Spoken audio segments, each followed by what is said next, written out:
Hello guys, welcome to Percy Fiction. So in this video, we will see, what if Percy read Naruto Awakening the Bloodline of Kurama Mark. If you enjoy these kinds of stories, don't forget to show us some love by hitting the like button and subscribing to the channel. Your support means the world to us. Now, let's start the story. Chapter 1. The Fox in the Sea. The salt spray of the Long Island Sound did little to wash away the weariness that had settled deep in Percy's bones. It had been months since the war with Gia, months since the earth had wallowed heroes whole and the sky had rained blood. Camp Half-Blood was healing, its wounds slowly scarring over with new cabins, fresh-faced campers, and the determined, almost desperate, hum of normalcy. They had won. They had survived. Everyone told him so. Percy just wasn't sure he believed it anymore. He stood knee-deep in the shallows, riptide a familiar weight in his hand. Across the beach, Clarice LaRue was screaming at her Ares cabin trainees, their red armor a bloody gash against the pale sand. The Stoll brothers were likely planning some fresh mayhem, and somewhere in the strawberry fields, new demigods who had never heard the name Gia were learning which end of a sword to hold. Life went on. The great, grinding machinery of the mythological world had simply replaced its broken cogs and continued to turn. Percy flicked his wrist, and a column of water rose from the sound, twisting into the form of a charging hellhound. He moved on instinct, his body a blur of practiced motion. He sidestepped, slashed, and parried, the phantom creature dissolving back into the sea with each strike. But the fire wasn't there. The joy of the fight, the thrill of dancing with the currents, it was all muted. A song heard through a thick pane of glass. He was a hero, the savior of Olympus, a title that felt less like an honor and more like a brand seared into his flesh. He had danced to the gods, tuned for years, a puppet in a string of prophecies that always seemed to end with him standing over the wreckage of his world, expected to smile. He was tired of the music. A shadow fell over him, and he let the water fall with a sigh. You're going to wear a hole in the ocean if you keep that up. Annabeth stood at the water's edge, her blonde hair pulled back in a practical ponytail. Her gray eyes, which could still make his heart stumble, were sharp with a familiar mix of affection and analysis. She held a thick roll of parchment under one arm. I thought you were helping Sherman with the new recruits. He was getting too enthusiastic with the landmines, Percy said, offering a weak smile as he waded out of the water. Figured I'd let him have his fun. What's that? More plans for Olympus? She unrolled the parchment with a flicker of excitement that he couldn't quite bring himself to share. It was a complex architectural drawing, a temple of soaring columns and intricate friezes. It's the design for the new Hebe shrine. The old one was, well, bland. I figured a tribute to the goddess of youth should feel a little more alive, don't you think? Her finger traced a line of impossibly delicate stonework. The load-bearing requirements are a nightmare, but if we use celestial bronze reinforcement in the keystone. He listened, or tried to, but the words flowed past him. He loved her passion, the way her mind could build wonders out of thin air, but he couldn't connect with it. She was building for the future, for the gods, for a system he was no longer sure he believed in. He was adrift in the present, haunted by the past. The distance between them wasn't a chasm, not yet, but it was a crack, and it was widening with every blueprint she unrolled and every quest he refused. Looks great, wise girl, he said, the words feeling hollow. She noticed. Of course, she did. Her keen eyes softened. Percy, are you okay? Yeah, just tired. It was his standard answer. The only one he had. Before she could press him, a flicker of winged sandals caught his eye. A Hermes Express courier, a lanky son of the messenger god with a perpetually frazzled look, was jogging toward them across the sand, a rectangular cardboard box in his hands. Percy Jackson, the courier panted, skidding to a halt. Package for you. Percy took the box. It was surprisingly heavy. There was no return address. Just his name and Camp Half-Blood, scrawled on top in messy black marker. Who's it from? The courier shrugged, already backing away. Beats me. Just came through the main depot. No magical signature, no curses, no ticking. We checked. Have a good one. He shot off toward the big house, leaving Percy holding the anonymous gift. Annabeth eyed it with suspicion. You're not expecting anything, Not unless the fates have started a subscription box service. He shook it gently. It felt like books. Heavy, dense books. He carried it up to his cabin, the salty air clinging to the cardboard. Cabin 3 was the same as it had always been. A quiet, sea-green space that smelled of the ocean. It used to feel like a sanctuary. Now it just felt empty. He ed the box on his bunk and sliced it open with Riptide.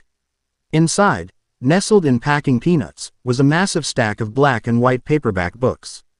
The art on the covers was bright and dynamic, a spiky-haired kid in an orange jumpsuit. His face split in a wide, determined grin. The title was printed in bold, stylized English letters above Japanese characters, Naruto. He pulled one out. It was a comic book, a manga. He vaguely recalled someone calling them once. He'd never had the time or the inclination for them. He thumbed through the pages, the panels flying by in a blur of action lines and expressive faces. There was no note, no explanation, just a complete collection of a story he'd never heard of. It was the strangest, most random thing to ever happen to him, and in a life filled with minotaurs and angry gods. That was saying something. He set the first volume on his bedside table, intending to ignore it. But that night, sleep wouldn't come. The familiar nightmares were waiting. For him in the dark, the scent of Tartarus, the feel of Gaia's earthy grip. So he did the one thing he could think of to keep the memories at bay. He switched on his lamp, picked up the book, and began to read. Days bled into a week.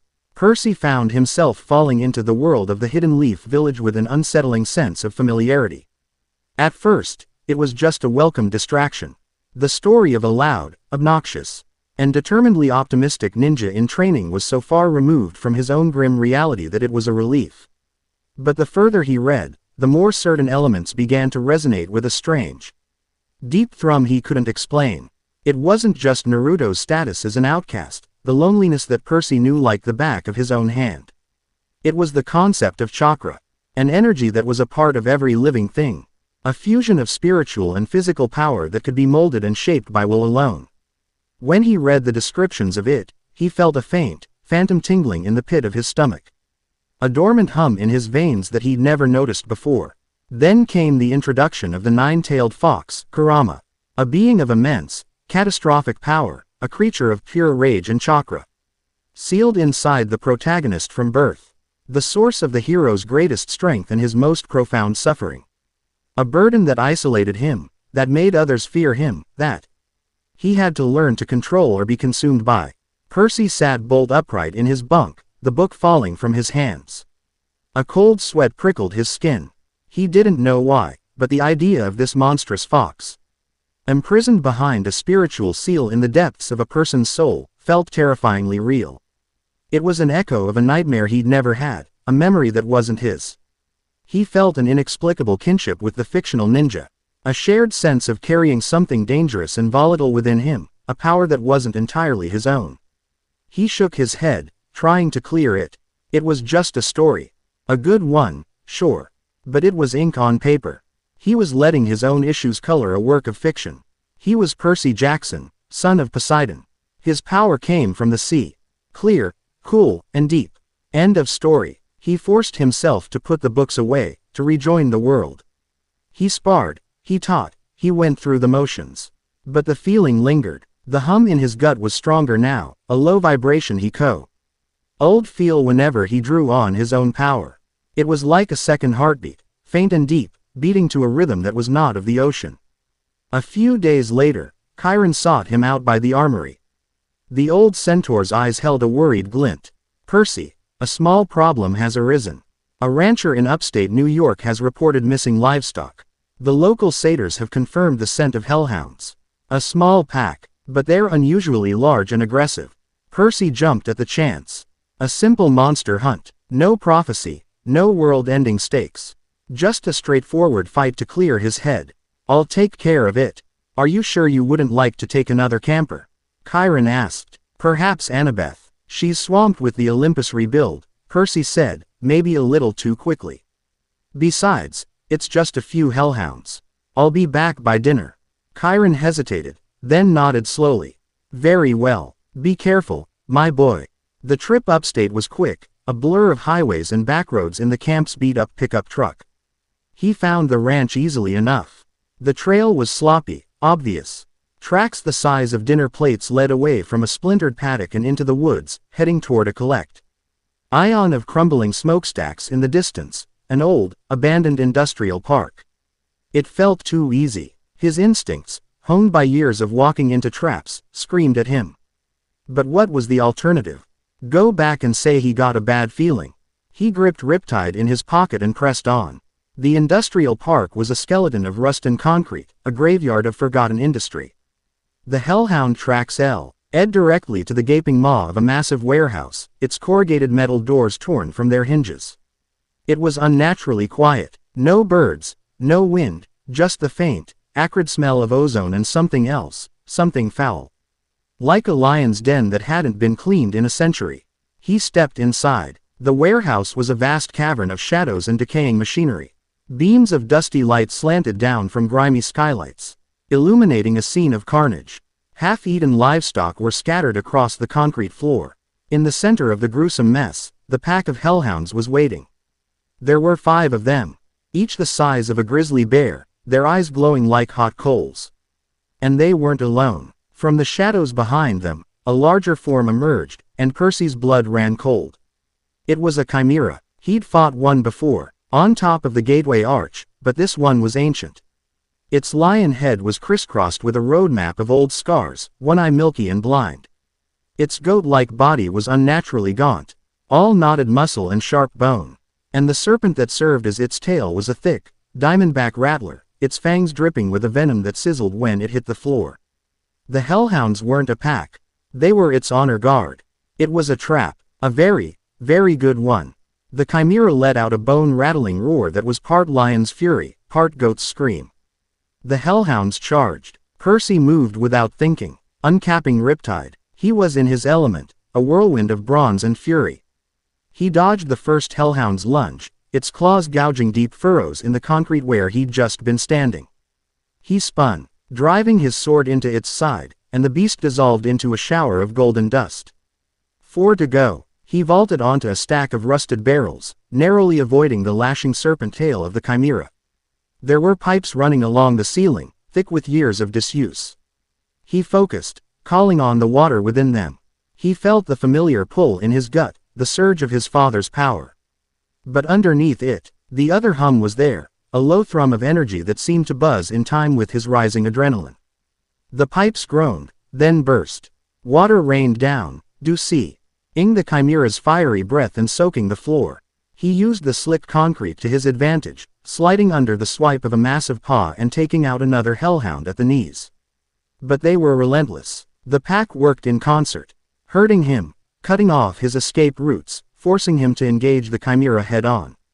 The ancient monster was smarter and stronger than the one he'd fought in St.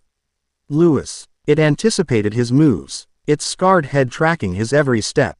It spewed a jet of fire, forcing him back. He tried to erect a wall of water, but the flames were so intense they turned it to steam in an instant. The serpent tail struck like lightning. He deflected it with his blade, but a drop of venom splashed onto his arm. It felt like acid, eating through his shirt and searing his skin. He cried out, his focus breaking for a split second. It was the opening they needed. A hellhound slammed into him from the side, its weight driving the air from his lungs. He went down hard, his head cracking against the floor. Before he could recover, the chimera was on him, one massive, clawed paw pinning his chest to the ground. The weight was immense, crushing him. He struggled, but it was like trying to bench press a car. The beast leaned in, its hot, fetid breath washing over him. The lion's jaws opened, revealing rows of dagger-like teeth. The goat head bleated in triumph, and the serpent tail coiled. Ready for a final strike. He was out of options. His strength was failing. The pain in his arm was a blazing fire, and his vision was starting to tunnel. He was going to die here, in this forgotten warehouse. For a bunch of cows. It was such a stupid, pointless way to go. Desperation clawed at his throat. He thought of Annabeth, of his mom, of all the things he hadn't done, the life he still wanted to live. A primal scream of refusal rose from deep within him. No, I will not die here. And then, something snapped. It wasn't the sea that answered his call. It was something else, something deep, hot, and furious that had been sleeping in the recesses of his soul. A wellspring of raw, untamed power erupted from the pit of his stomach, a volcanic surge of energy that felt both alien and intimately his own. In the back of his mind, he heard it, not with his ears, but with his very being. A guttural, earth-shattering roar of pure, unadulterated rage, the sound of a cage being broken from the inside. The world went red. A cloak of visible, crackling energy, the color of blood and fire, burst from his body. It wasn't water. It was a shroud of raw power, a tick aura that pushed back against the chimera's crushing weight with impossible force. The monster bellowed in shock, stumbling back as if struck by a physical blow. Percy shot to his feet, but it wasn't him, not entirely. His senses were on fire. The dusty warehouse was rendered in hyper-sharp detail. He could feel the vibrations of the remaining hellhounds' paws on the concrete, smell the fear stink coming off them. His mind, usually a chaotic jumble of thoughts, was now a silent, predatory void, focused on a single imperative: destroy. A hellhound lunged. Percy didn't raise his sword. He swiped his hand, and the red energy extended from his fingertips like claws.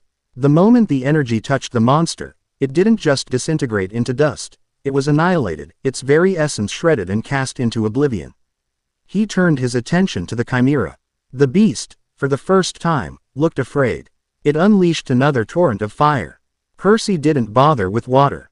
He met the inferno with a roar of his own, and a wave of the incandescent red chakra surged from his body, slamming into the flames. It didn't just extinguish the fire, it consumed it, swallowing the attack whole. E4 crashing into the chimera and sending the behemoth skidding back across the warehouse floor, its hide smoking. He moved, a blur of crimson rage. He was faster, stronger, more ferocious than he had ever been. He didn't need Riptide. His hands, sheathed in the fiery energy, were weapons enough. He closed the distance in a single, impossible leap, landing on the monster's back. The serpent tail struck, but he caught it. His grip like steel, and with a scream that was barely human, he tore the venomous appendage clean off. The chimera thrashed, roaring in agony, trying to dislodge him. But Percy was an anchor of pure fury. He drove a fist cloaked in the red energy into the monster's spine. There was a sickening crack of bone and a final, gurgling cry. The ancient monster shuddered, and then collapsed, its massive form dissolving into a mountain of golden dust that was quickly scattered by the swirling remnants of his power. The last two hellhounds, paralyzed with terror, tried to flee. They didn't get far. In the sudden, deafening silence that followed, Percy stood in the center of a circle of destruction. The warehouse was a wreck, the concrete scorched and cratered. He was panting, not from exhaustion, but from a profound, terrifying rush of adrenaline. The red energy swirled around him for a moment longer, then slowly, reluctantly, receded back into his body. As the last of it faded, an image burned itself onto the back of his eyelids, as clear as day. He saw a vast, dark space, like a sewer deep within his own mind. And in that space stood a set of colossal, towering gates, held shut by a single paper seal marked with a complex swirl. Behind those gates, a pair of enormous, slitted red eyes opened, filled with an ancient and fathomless hatred. 9 massive, fiery tails thrashed in the darkness, and a deep, rumbling growl echoed through his consciousness. It was the fox from the book. The vision shattered, leaving him on his knees, gasping for breath in the dust-filled air. He was alone. The power was gone, but the feel of it, that wild, exhilarating, terrifying power, was seared into his memory. It was a part of him. A monster in his gut. He looked down at his hands, which were trembling uncontrollably. This wasn't the power of Poseidon. This was something else, something foreign, something no one could ever understand. He knew, with a certainty that chilled him to the bone, that he could never tell anyone. Not Chiron, who would see him as a ticking time bomb. Not his father, who would view this as a stain on their lineage. And not Annabeth. He could already picture her face. The analytical curiosity giving way to fear, the way she looked at a puzzle she needed to solve, or a threat she needed to neutralize. He couldn't bear that. He wouldn't. This was his secret, his burden. He slowly, painfully, got to his feet. Every muscle ached, his arm burned from the venom, but he felt a new, cold resolve settle over him. He was no longer just a demigod. He was something else, and he was utterly, completely alone.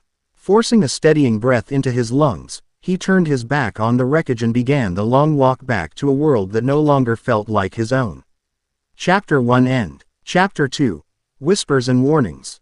The drive back to camp was a silent, agonizing blur.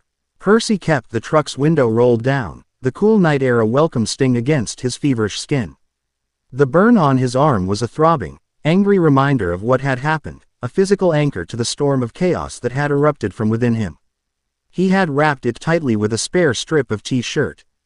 But he could still feel the venom's unnatural heat. Worse than the pain was the memory of the power.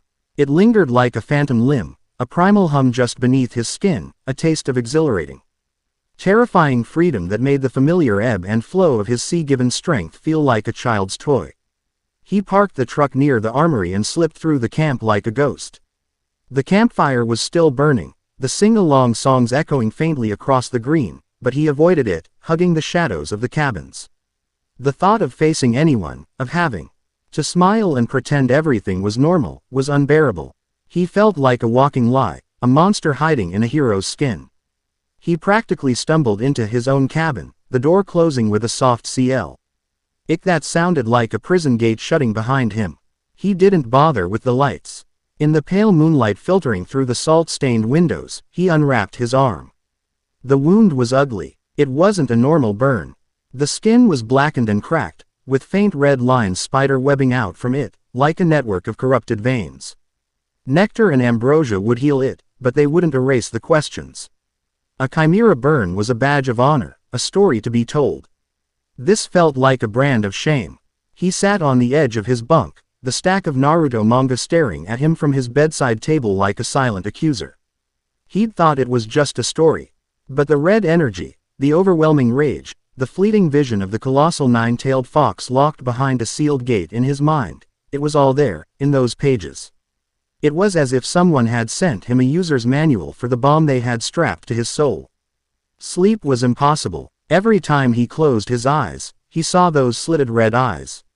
Felt that infernal energy coursing through his veins. He wasn't just Percy Jackson, son of Poseidon anymore.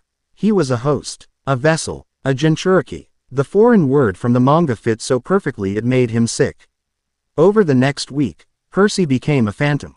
He mastered the art of being present without being there. During meals, he'd sit at the Poseidon table, pushing food around his plate, offering monosyllabic answers to anyone who tried to engage him. During training, he went through the motions with a cold, mechanical efficiency that unnerved his sparring partners. He was better than ever, faster, stronger. His reflexes honed to a razor's edge, but the joy was gone, replaced by a grim, detached focus. He was a machine, running drills. Annabeth watched him, her gray eyes missing nothing. She saw the way he favored his arm, the way he flinched when someone came up behind him too quickly. She saw the new, haunted darkness in his eyes. She asked him about the ranch, and he gave her the rehearsed, sanitized version. A few big hellhounds, got a lucky scratch. No big deal. She didn't believe him for a second. The lie hung in the air between them, thick and suffocating. High's true focus was on the hours he stole for himself, in the dead of night or the gray light of dawn when the rest of the camp was asleep. He'd sneak out to the most secluded stretch of the beach, a place where the dunes blocked the view from the cabins, and he would try to summon it. He would try to find the trigger for the power he now tentatively thought of as chakra. At first, there was nothing. He'd stand there, focusing, trying to replicate the desperation he'd felt in the warehouse, but all he could muster was the familiar pull of the ocean. The sea was a part of him, an obedient and predictable power. This other thing was different. It didn't respond to a simple call. It was a slumbering beast, and he had no idea how to wake it. He read the manga voraciously, searching for clues, some explanation of how Naruto first accessed the fox's power. The answer was always the same: extreme emotion, rage, fear, the desperate will to survive. He tried to stoke his anger, focusing on the gods, on the wars, on every time he'd been used as a pawn. He felt the anger rise, hot and familiar, but the red energy remained dormant. He was trying to force it, to control it like he controlled the tides. But this power wasn't something to be controlled. It was something to be unleashed. The breakthrough came, oddly, by accident. He was practicing with Riptide, his frustration mounting with every failed attempt to summon the chakra. He threw his sword, and it embedded itself deep in a sand dune. As he walked to retrieve it, his foot snagged on a half-buried piece of driftwood, and he went down, tumbling awkwardly. It was a stupid, clumsy fall, the kind that should have been nothing more than embarrassing. But in that moment, the frustration, the secrecy, the fear, it all coalesced into a single sharp spike of self-loathing. Useless. A jolt, like a live wire, shot through him. He felt the hum in his gut spark to life. He looked at his hands, and a faint, shimmering red aura, thin as smoke, was coating his fingers. It was weak, barely visible, but it was there. It wasn't rage that had summoned it. It was the raw, undiluted spike of pure emotion. He hadn't been angry enough. He hadn't been desperate enough. He had been trying to use his head, when this power came from the gut. From that day on, his secret training took on a new intensity. He learned that he could tap into the chakra, just a little. By focusing on a powerful, singular emotion. A flash of anger at Clarissa's taunts would make his fists feel unnaturally warm. A surge of protectiveness when he saw a new camper struggling against a training dummy would make his senses sharpen for a split second. It was a dangerous game. The energy felt addictive, wild. And every time he touched it, he could feel the presence in the back of his mind stir. Its attention focusing on him, a silent, predatory weight. It was watching him, judging him, waiting. His control over it was tenuous at best. During a sparring session with Pollux from the Dionysus cabin, he misjudged. Pollux was good, his movements erratic and unpredictable, and he managed to slip past Percy's guard, the flat of his blade slapping hard against Percy's ribs. The shock of the blow, combined with the frustration of the fight, was enough. A flicker of red, too fast for most to see, coated his arm as he spun around, his return strike moving with impossible speed. He pulled the blow at the last second, the celestial bronze sword stopping a hair's breadth from Pollux's throat. Pollux stared, wide-eyed, not at the sword, but at Percy. "Whoa, man, where did that come from?" Percy just shook his head, his heart pounding, and walked away without a word. But someone else had seen it. From the porch of the big house, Chiron's ancient eyes had been fixed on the sparring match. He hadn't seen the color, not clearly, but he had seen the impossible burst of speed, had felt the sudden, alien spike of raw power in the air. It was not the power of the sea, and it worried him deeply. The whispers started small. Campers noticed Percy's withdrawal. They saw the grim efficiency, the lack of his usual sarcastic humor. He was the hero who had saved them all, twice. But he was starting to feel like a stranger. The unease began to curdle into suspicion. What had happened to him after the war? What was he hiding? The whispers became a roar. Tuesday evening in the dining pavilion. The food was good, the mood was light. Percy was doing his best impression of a normal demigod when it happened. Rachel Elizabeth Dare, sitting at the head table with Chiron, suddenly froze. A half-eaten taco falling from her hand. Her eyes rolled back in her head, glowing with a sickly green light. A hush fell over the pavilion. Everyone knew what was happening. Green smoke, thick and oily, began to pour from Rachel's mouth, coiling around her like a nest of spectral serpents. When she spoke, it was not her voice, but the ancient, raspy voice of the Oracle of Delphi. A voice that grated on the soul. The son of the sea, his blood runs impure, the voice boomed, echoing in the sudden, terrified silence. Every eye in the pavilion, god, demigod, and satyr alike, swiveled to Percy. A foreign flame, a cureless cure. Percy felt the blood drain from his face. This wasn't happening. It was a nightmare. The prophecy was painting a target on his back. The nine-tailed tide will rise and drown. The words hit him like a physical blow. Nine-tailed, she knew, or it knew, the entity speaking through her. And break the oath that holds the crown. The smoke receded, vanishing back into Rachel's mouth. She collapsed, caught by a stunned Chiron. The silence that followed was heavy, suffocating.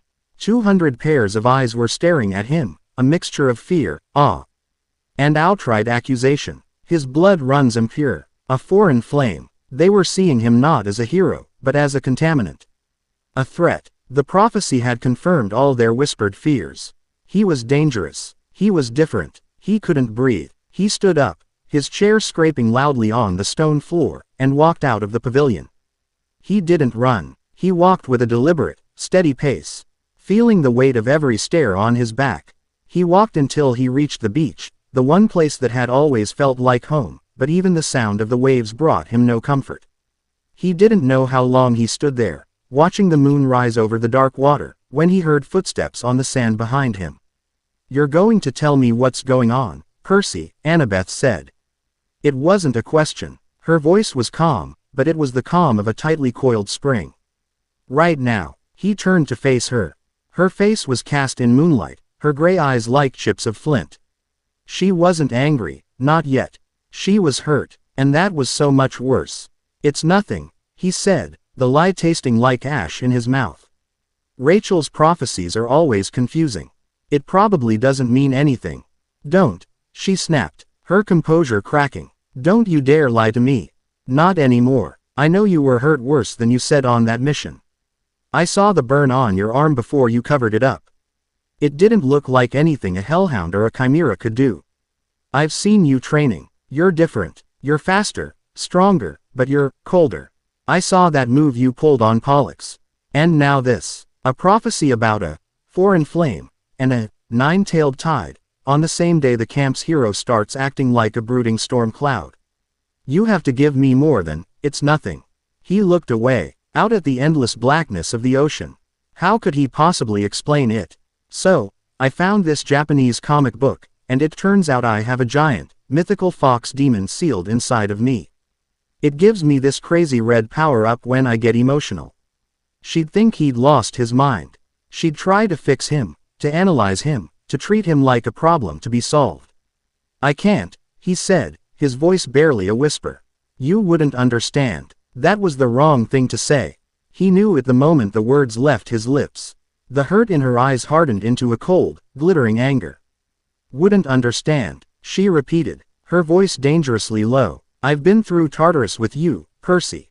I've fought by your side in 2 wars. I've seen you turn into a guinea pig, lose your memory, and hold up the sky. What in Hades' name could possibly be so terrible that you think I wouldn't understand? This is different." He shot back, his own frustration boiling over. He gestured vaguely at himself. "This is something inside me. Something that wasn't there before. It's not from the gods. It's not from my dad. It's mine, and it's dangerous. Then let me help you," she pleaded, taking a step closer. "Whatever it is, we'll figure it out, together, like we always do. But I can't help you if you shut me out. Keeping secrets like this, it's like a poison, Percy. It'll destroy us." He wanted to. Gods. He wanted to break down and tell her everything. He wanted her to wrap her arms around him and tell him it would all be okay. But he couldn't shake the image of the chimera being annihilated. The sheer destructive force of the power he'd unleashed. The feeling of losing himself in that red rage. If she saw that, truly saw it, she would be afraid of him. And that was the one thing he knew he couldn't survive. "You can't help," he said, the words feeling like stones in his throat.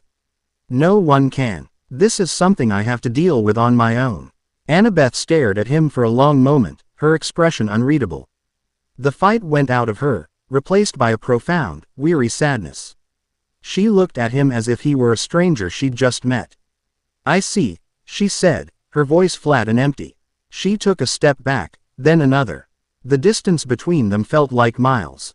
"When you decide you trust me again, if you ever do, you know where to find me." She turned and walked away, her silhouette shrinking against the lights of the camp, leaving him utterly alone on the dark beach. The waves crashed against the shore, a lonely, rhythmic sound. He wrapped his arms around himself, a chill set feeling over him that had nothing to do with the night air. He could feel it, deep in his gut, the faint and angry thrum of the chakra inside him. It was the only thing that felt real anymore. The prophecy was right. He was a contaminant, and he had just pushed away the only person in the world who might have been able to save him. Chapter 2 End. Chapter 3. The Order's shadow. Camp Half-Blood had become a cage lined with familiar faces. Every smile seemed forced, every friendly greeting felt like an interrogation. After the prophecy, Percy was no longer just Percy. He was a walking omen, a puzzle to be solved. A threat to be monitored. He saw it in the way the younger campers gave him a wide berth, the way Argus's many eyes seemed to linger on him a little too long. Chiron would engage him in conversations that were clearly fishing expeditions, trying to gauge his state of mind, to find the source of the foreign flame. The questions were always couched in concern, but the subtext was clear. What have you become? The final straw was Annabeth. They didn't fight anymore. They didn't talk. They orbited each other at a careful distance, two celestial bodies whose gravitational pull had been inexplicably broken. He'd see her across the dining pavilion, her head bent over a scroll with one of her siblings, and the look on her face was one he'd never seen directed at him before, a mixture of frustration, worry, and a clinical, detached analysis. She was studying him like one of her architectural problems, trying to find the flaw in his design. The warmth was gone. The easy trust that had been the bedrock of their relationship had been replaced by the cold, hard stone of suspicion. He couldn't live like that. He couldn't heal in a place that saw him as a disease. He needed answers, and he knew with bone-deep certainty that he wouldn't find them here, surrounded by the very gods and rules this new power seemed to defy. He made his decision 2 days after the prophecy, in the dead of the night. There was no grand farewell. He packed a simple backpack, a spare set of clothes, a pouch of ambrosia squares and a canteen of nectar. Healed or not, the chimera's venom still left a dull ache in his arm. All the mortal money he had, and the first few volumes of the Naruto manga. They were his only guide, his only scripture for the strange faith that had been thrust upon him. He left Riptide on his bedside table. A pen was too easily lost, and he had a feeling that where he was going, he needed to be more than just a son of Poseidon. He needed to be invisible. He slipped out of his cabin. The sea breeze a lonely caress on his face.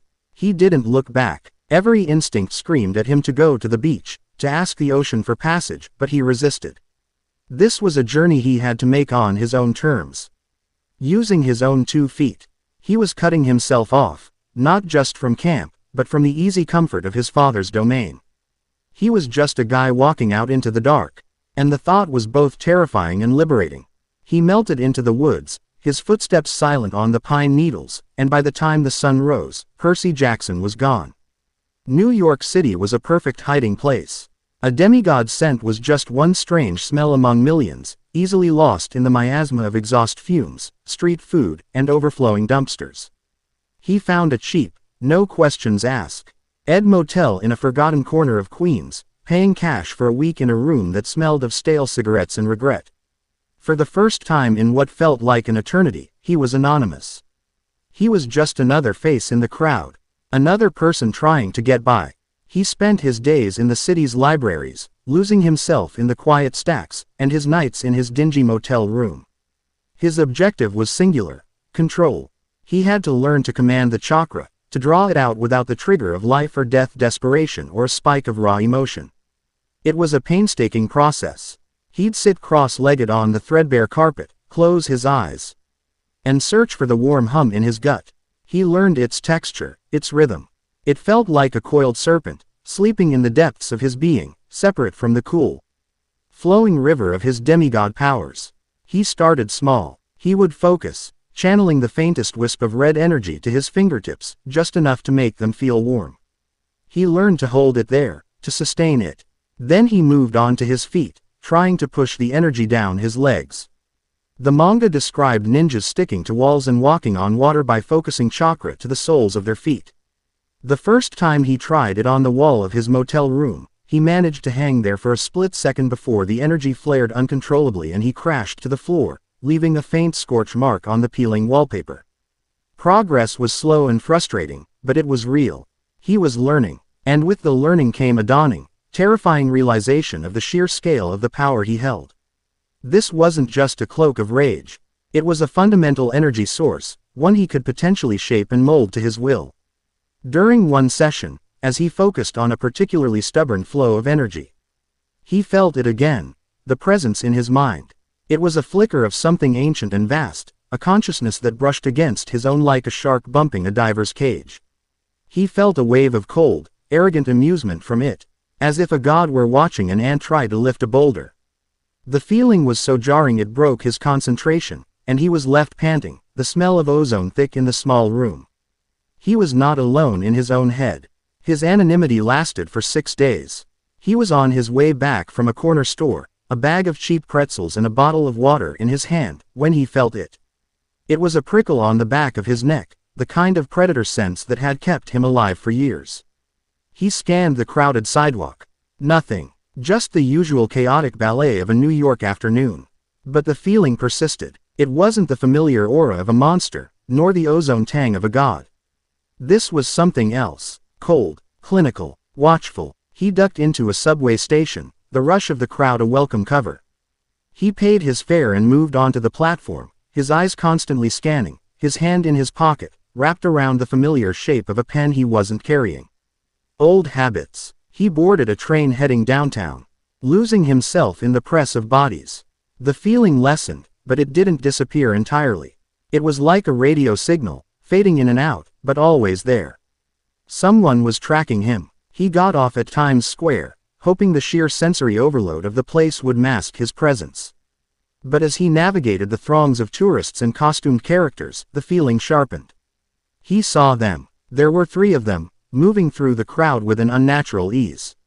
They wore simple, dark civilian clothes, jeans, jackets, but they moved with the coordinated grace of a predator pack. They weren't looking at him, not directly, but their paths were converging on him with mathematical precision. Percy's heart hammered against his ribs.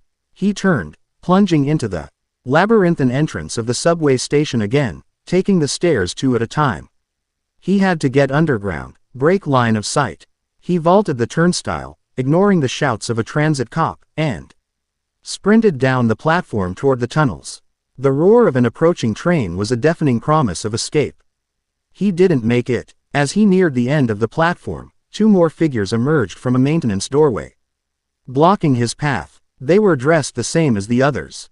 One was a tall man with a severe, angular face, the other, a woman with short, dark hair and cold, emotionless eyes. They didn't draw swords or snarl like monsters.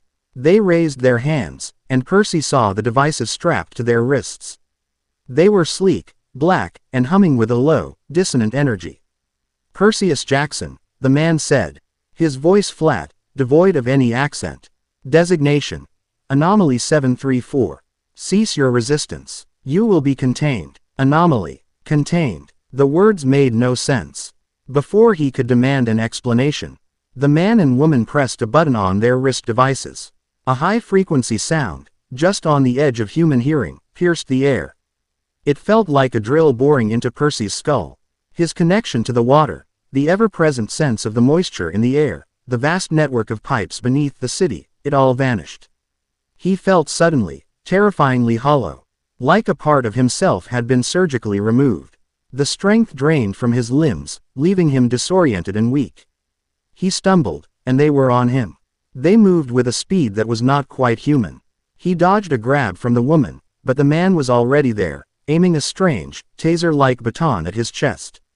Percy slapped it away, but even the brief contact sent a jolt of unfamiliar energy through his arm, making his muscles lock up. The 3 from the street had arrived, boxing him in. This wasn't a fight, it was an extraction. They weren't trying to kill him.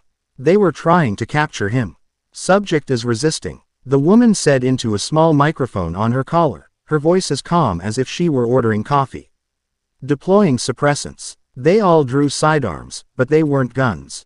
They fired, and small, needle-like darts hissed through the air. Percy dove, rolling behind a thick concrete support pillar as the darts embedded themselves in the wall behind him, releasing a puff of greenish gas that made the concrete sizzle. He was trapped. His demigod powers were nullified by that infernal sound, and his physical strength was no match for 5 highly trained, technologically equipped opponents. He was back in the warehouse, pinned and helpless. The same desperation, the same refusal to be caged, clawed at his throat. No. He closed his eyes, shutting out the chaos of the station. The approaching train, the cold faces of his attackers. He ignored the debilitating sound and reached deep inside himself, searching for the coiled serpent of chakra. He found it, and this time, he didn't just ask for its power. He yanked on the leash. The response was instantaneous. A shockwave of raw, red energy erupted from him, visible for a split second as a distortion in the air. The high-frequency sound from the wrist devices wavered, the tone shifting as the wave of alien energy washed over them. For a moment, just a moment, his senses returned. He could feel the water in the pipes again, the humidity in the air. The debilitating weakness receded. He moved. He didn't give them time to recover. He exploded from behind the pillar, his fist cloaked in a faint red aura. The closest agent, one of the men from the street, raised his weapon, but Percy was too fast. His punch didn't just hit the man, it hit him with a concussive force that threw him back 10 feet. His body armor cracking with a sound like splintering wood. The woman with the dark hair lunged, a combat knife appearing in her hand. She was skilled, her movements a blur of deadly efficiency. But Percy was moving on a different level now. He could see the trajectory of her blade, the subtle shift in her muscles before she moved. He sidestepped her thrust, his hand lashing out and gripping her wrist. A surge of the red chakra, hot and violent, flowed from his palm. She screamed, a raw, human sound of pure agony, and dropped the knife, her hand burned and smoking. Subject is an unclassified anomaly. The lead agent shouted, his composure finally breaking. Power levels are off the scale. Retreat and observe. Call for heavy containment. They recognized the threat. They knew he was something new. Something their rulebook didn't cover. They began to fall back, creating a perimeter, their strange weapons now aimed with far more caution. Percy didn't press the attack. He needed to get out. The train was screeching into the station, its lights flooding the platform. It was his chance. He sprinted for the edge of the platform as the train cars rushed past. He could feel the hum from the wrist devices restabilizing, the hollowing weakness starting to creep back into his bones. He was on a timer. He did the only thing he could. As the train began to slow, he leapt. He jumped into the gap between two cars. The shriek of metal on metal deafening. He clung to the side, his fingers, enhanced with a flicker of chakra, finding purchase on the slick surface. The agents on the platform were shouting. But he was gone, swallowed by the darkness of the tunnel. He rode the train for what felt like an eternity, the rhythmic clatter of the wheels a frantic counterpoint to the pounding of his heart. When he finally hauled himself onto the roof of a car, he was miles away from Times Square. He stayed there, hidden in the shadows, until the train pulled into a station deep in Brooklyn. He slipped off the back, melting into the night. He found a derelict alley, the stench of garbage a comforting cloak of anonymity, and finally allowed himself to collapse against a brick wall. Sliding down to the grime-slicked pavement, he was trembling, not from fear, but from the residual thrum of the chakra. He had done it. He had called on the power, controlled it, not perfectly, but enough. He had used it as a tool, not just a tantrum. But the relief was short-lived. He replayed the agent's words in his head. Anomaly 734, an unclassified anomaly. They had a name for people like him. A number, which meant there were others. He wasn't the first. This organization, whoever they hunted people with strange powers. People who didn't fit into the at little boxes of mortal, or demigod, or monster. He had thought his enemies were the creatures of myth, the temperamental gods who ruled from Olympus. But he had just stumbled into a whole new war, a secret conflict being waged in the shadows of the mortal world. He was no longer just a runaway. He was a fugitive, hunted by the mythological world for being different, and hunted by this new, terrifyingly efficient organization for the exact same reason. He was an enemy to everyone. He looked up at the sliver of starless sky visible between the tenement buildings.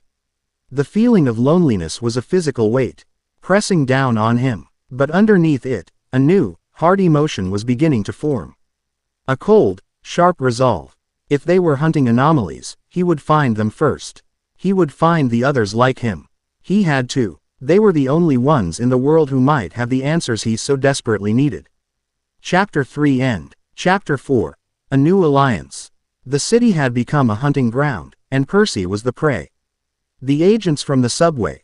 He had no name for their organization, so he just thought of them as the order, their cold efficiency suggesting a rigid, fanatical structure, were ghosts. He never saw them, but he felt their presence. It was a subtle pressure, a tightening of the net. He'd catch a glimpse of a dark sedan idling too long on a street corner, or see the same impassive face twice in a crowd in different parts of the city. They were smart, patient, and relentless. He abandoned the motel, trading it for the true invisibility of the streets. He learned rhythms of the city's forgotten population, sleeping in homeless shelters when he could, or in the hollowed-out shells of abandoned buildings when he couldn't. He ate from food trucks, paying with cash he stole from ATMs he discreetly flooded with his now restored water powers. It was a grim, solitary existence, a far cry from the hero's life he was supposed to be living. His only guide was the strange, new sense the chakra had awakened in him. Just as he could feel the flow of water, he could now feel a faint, ambient hum of other energies. Most of it was the background radiation of the mythological world, the thrum of a minor god's sacred spot, the sour note of a monster's lair. But occasionally, he would feel something else. A flicker of power that felt different, a signature that was neither divine nor monstrous. It was like his own chakra, but with a unique melody. An anomaly. He followed these faint signals like a bloodhound on a cold trail. The first was a dead end, leading him to a small apartment in the Bronx where he felt a lingering trace of energy, but the person was long gone. The second was a tragic misfire. He tracked a spike of power to a warehouse near the docks, only to find the order had gotten there first. He arrived just in time to see them leading away a teenage girl with streaks of purple in her hair, her hands bound in cuffs that glowed with a faint, energy-dampening light. The look of sheer terror in her eyes as they forced her into an armored van would haunt his nights. He had been too slow. He was failing these people before he even met them. The third lead was different. It was stronger, more stable. It was a constant, low-level thrum of power emanating from a specific neighborhood in Greenwich Village. It wasn't a flare-up, it was a steady beacon. He spent 2 days observing from a distance, watching the flow of people in and out of an old, unassuming brownstone. It looked like any other building on the block, except for the faintest shimmer in the air around it. A subtle distortion that told him it was warded, hidden from mundane and mythological eyes alike. Taking a deep breath, he walked up the stone steps and knocked on the heavy oak door. For a long moment, nothing happened. He was about to knock again when a small, rectangular slat in the door slid open, revealing a pair of suspicious, dark eyes. "We're not buying whatever you're selling," a gruff voice said. "I'm not selling anything," Percy replied, keeping his hands visible. "I'm looking for a safe place. I think I'm like you." The eyes narrowed. "Like us? And what's that supposed to mean?" "I'm an anomaly," Percy said, using their enemy's term. It felt right. The guys in the dark suits, the ones with the tech that makes you feel hollow. "They're hunting me." The silence stretched on. Percy could feel himself being scrutinized, not just by the man at the door, but by a dozen other senses he couldn't see. He felt a wave of mental energy wash over him, probing his thoughts. It was a gentle but firm pressure, searching for deceit. He didn't fight it. He had nothing to hide, not from them. He let the unseen telepath feel his desperation, the loneliness, the burning anger at the order. The pressure receded. The slats slammed shut. Percy heard the sound of multiple locks being undone, a heavy bar being lifted. The door creaked open, and the man the gruff voice, a broad-shouldered man with a thick beard and a weary face, jerked his head. "Get in, and don't try anything stupid." The inside of the brownstone was a paradox. The entrance hall was elegant and old-fashioned, but the rooms beyond had been converted into a strange mix of communal living space, training area, and workshop. People of all ages milled about, their faces a mixture of hope and haunted weariness. Percy saw a young man concentrating on a floating deck of cards, a woman mending a piece of clothing with fingers that glowed with a soft, warm light. He could feel it now, the thrum of their unique powers. A dozen different melodies weaving together into a single, defiant song. He was home, or something like it. The bearded man led him through the main room to a spiral staircase at the back. Every eye was on Percy, a mixture of curiosity and deep-seated suspicion. These were people who had survived by trusting no one. "She'll want to see you," was all the man said. was waiting for them in a large, circular room at the top of the house. The walls were lined with bookshelves, but they held scrolls and strange artifacts, not just books. A massive, star-like chart was painted on the ceiling. In the center of the room, a woman sat in a high-backed chair. She was older, with streaks of silver in her dark, braided hair, and her eyes held the calm, unnerving wisdom of someone who had seen far too much. The power radiating from her was immense, a quiet, gravitational force that seemed to hold the entire house together. "You bring a stray to my doorstep, Marcus," she said. Her voice calm and resonant. "Why?" He knew the word. Marcus, the bearded man, grunted. "Anomaly." He passed the probe. "Feels powerful and scared." The woman's gaze fell on Percy. It was like being weighed and measured on a cosmic scale. "You are powerful," she said. "Your energy is chaotic, a roaring fire next to a deep, churning sea. I have never felt its like." "Who are you?" "My name is Percy Jackson." Recognition flickered in her eyes. "The demigod, the hero of Olympus." She sounded less than impressed. "We have tried to stay out of the affairs of the gods. Their wars bring nothing but ruin. What do you want here?" "I told your man. The order is hunting me. I need answers. I need to learn how to control what I am." "What you are is a threat," a new voice cut in. A young man stepped out from the shadows of the bookshelves. He was tall and lean, with sharp features and an arrogant smirk. A crackle of bioelectric energy danced along his knuckles. "You reek of Olympus. For all we know, you're a spy, sent by Zeus to root us out." "If I were a spy, I'd have brought an army, not just myself," Percy countered, his eyes locking with the newcomers. "And if Zeus knew about you, you'd already be a smoking crater." The woman raised a hand, and the tension in the room instantly dissipated. "Enough, Kale. This is not the way." She turned back to Percy. "My name is Alara. I am the caretaker of this place, this haven. We are a community of the unclaimed, those born with power that does not stem from a divine parent. Some of us are legacies of forgotten creatures. Others are simply spontaneous quirks of mortal evolution. We are the anomalies the Order so fears." "Why do they hunt you?" Percy asked. "Because they fear what they cannot control," Alara said simply. "The Ordo Aeternum believes that all power must be categorized, regulated, and, if necessary, neutralized. The gods, for all their faults, are a known quantity. We are not. We are E variables in their equation for world order. So they hunt us. They capture us. They study us. And those they cannot study, they eliminate." Percy felt a chill. The girl with the purple hair. "What do they do with the ones they capture?" Alara's expression darkened. "We do not know for sure. But none have ever returned." The silence in the room was heavy. This was it. The truth. He wasn't just a freak of nature. He was part of a hidden species, a secret war. "I can help you fight them," Percy said, his voice ringing with a newfound conviction. "I'm strong. I can fight." Kale snorted. "We've heard that before. Strength without control is just a tantrum. How do we know you won't bring them down on our heads? How do we know that power of yours won't consume you and us along with it?" It was a fair question. Percy thought of the warehouse, of the rage that had taken him over. "I'm learning," he said.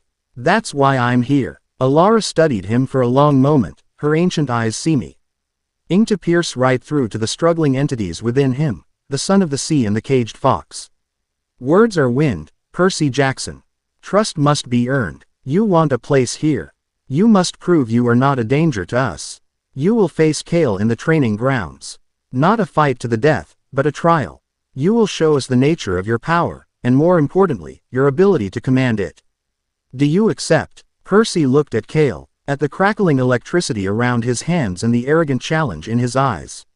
This wasn't just a test. It was a rite of passage. "I accept." The training ground was a large, reinforced chamber in the brownstone's magically expanded basement.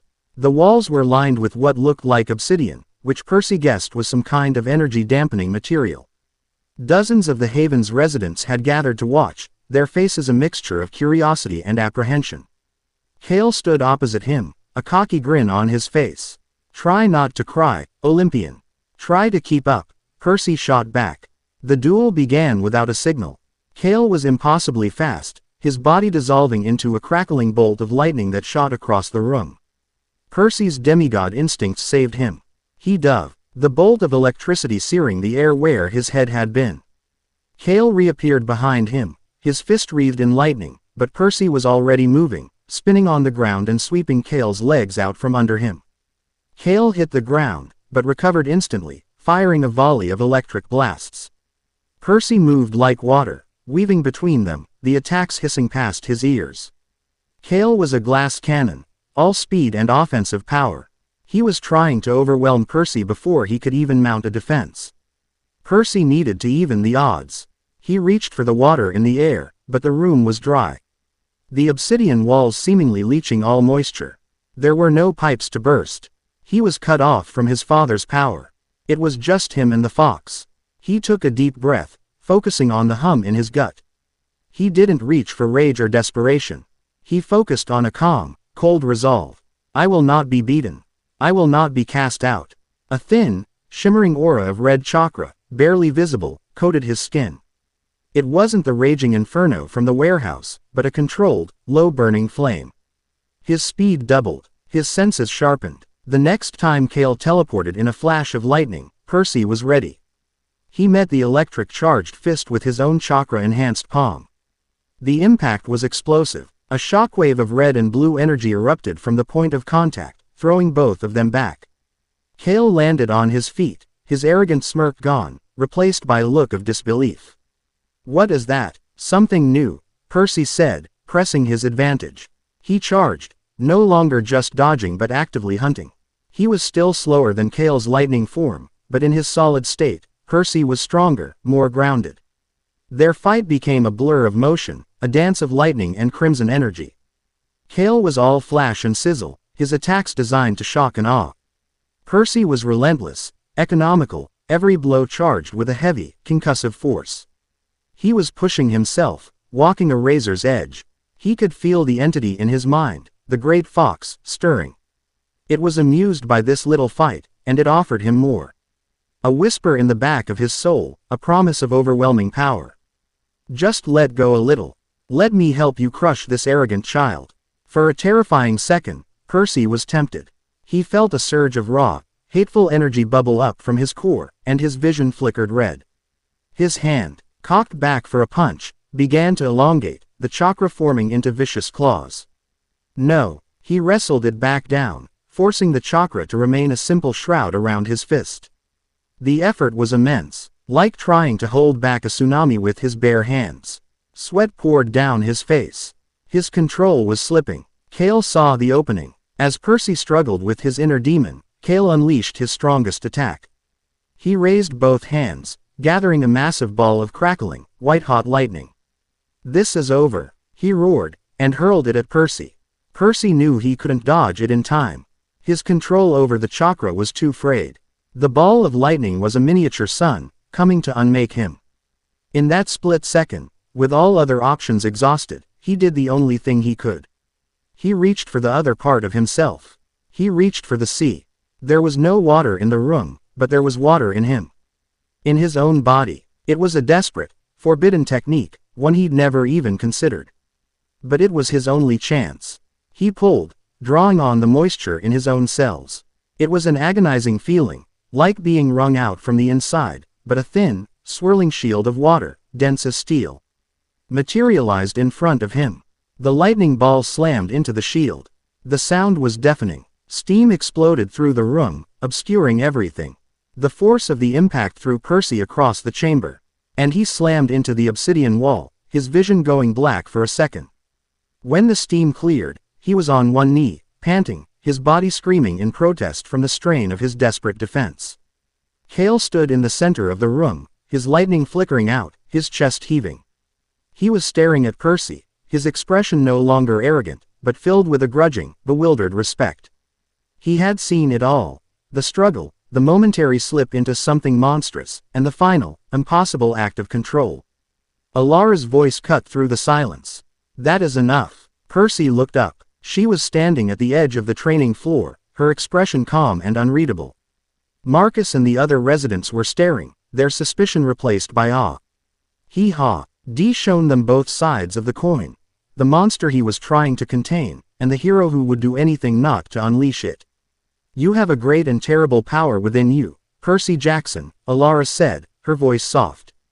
"And a great conflict. You have passed your trial." As Percy slowly, painfully got to his feet, a young woman he hadn't noticed before stepped forward from the crowd. She had warm, dark skin and eyes the color of liquid honey. There were intricate, swirling blue tattoos visible on her arms. He could feel her energy signature. It was calm and steady, like a deep, clear river. She was holding out a small, steaming mug. "Here," she said, her voice gentle. "You look like you could use this." He took the mug, his hand trembling slightly.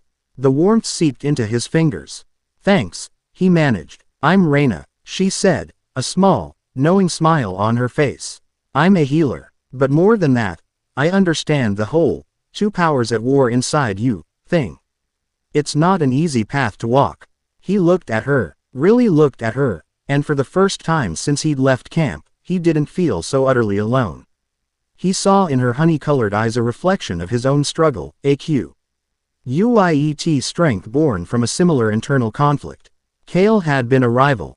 Alara was a leader. But Reina might just be a friend. He had a place. He had allies. He had a mountain to climb, a beast to tame, and a war to fight. But for the first time in a long time, Percy Jackson had a flicker of something he'd thought he'd lost for good: hope. Chapter 4 End. Chapter 5. The God of War's Challenge.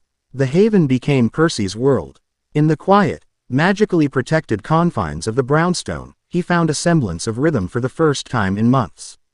His days were a cycle of training and learning, each session a delicate balancing act between the two warring powers within him. He learned that his chakra and his demigod abilities were like oil and water. They could exist in the same space, but they refused to mix. When he called on the sea, the fiery hum in his gut would quiet to a sullen ember. When he stoked the fox's chakra, the cool, familiar currents of his heritage would recede, leaving him feeling untethered from his very identity. Reina was his anchor. Her own power was a subtle, empathic energy she could use to soothe frayed nerves or knit torn flesh. She couldn't heal him in the miraculous way Nectar did, but she could teach him. While Kale, his new and reluctant sparring partner, pushed his physical limits with crackling blasts of lightning, Reina helped him the far more difficult task of looking inward. "Don't think of it as a monster," she told him one afternoon, as they sat in the quiet of Alara's rooftop observatory. Percy was trying, and failing, to manifest a stable, controlled aura of chakra. It kept flickering violently, like a faulty neon sign. "It's not a separate entity. Not really. It's a part of you. An ancient, angry, terrified part. You don't command it. You have to convince it."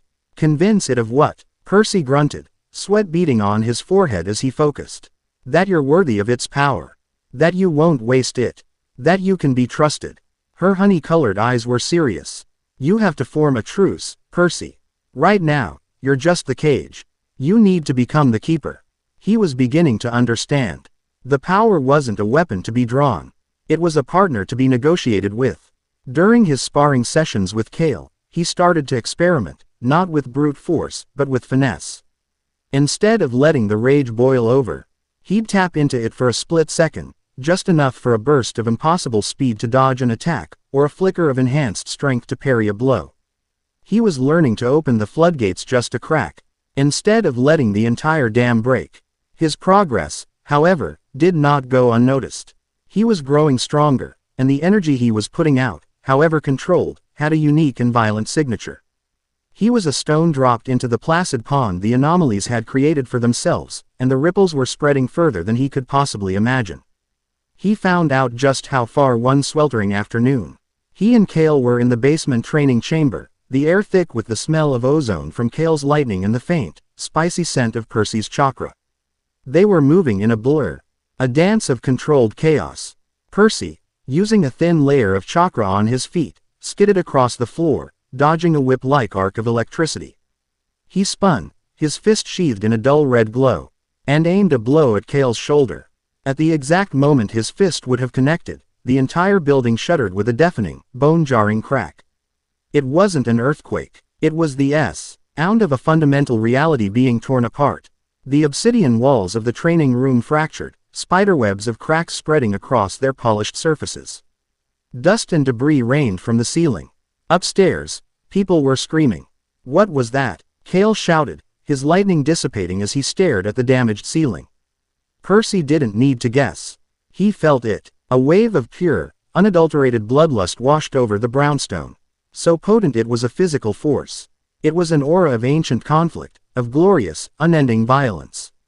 He knew that feeling. He'd felt it on the battlefield during the Titan War. And he'd felt it on a beach in Santa Monica when he was 12. Ares. Before he could even form a warning, a second, more powerful explosion tore through the house. The ceiling of the training chamber imploded. And through the dust and ruin, a figure dropped to the floor, landing with the impact of a meteorite. The god of war stood tall, his form flickering between a leather-clad biker and a Greek hoplite in blood-red armor. In his hands, he held a massive, double-bladed battle axe that seemed to drink the light from the room.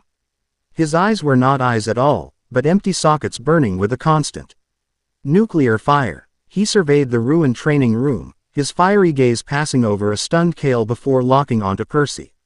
A slow, terrible grin spread across the god's face. "There you are, punk," Ares boomed, his voice a gravelly roar. "You've got a lot of nerve, hiding a fire like that. Thought you could keep it all to yourself."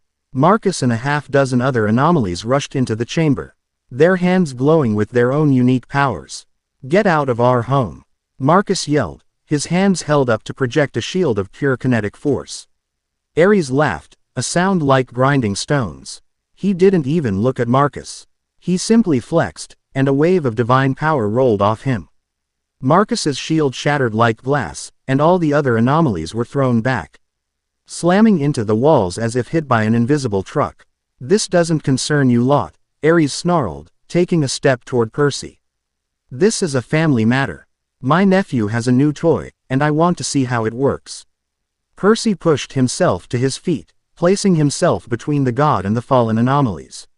His heart was a frantic drum against his ribs. "They're not part of this, Ares.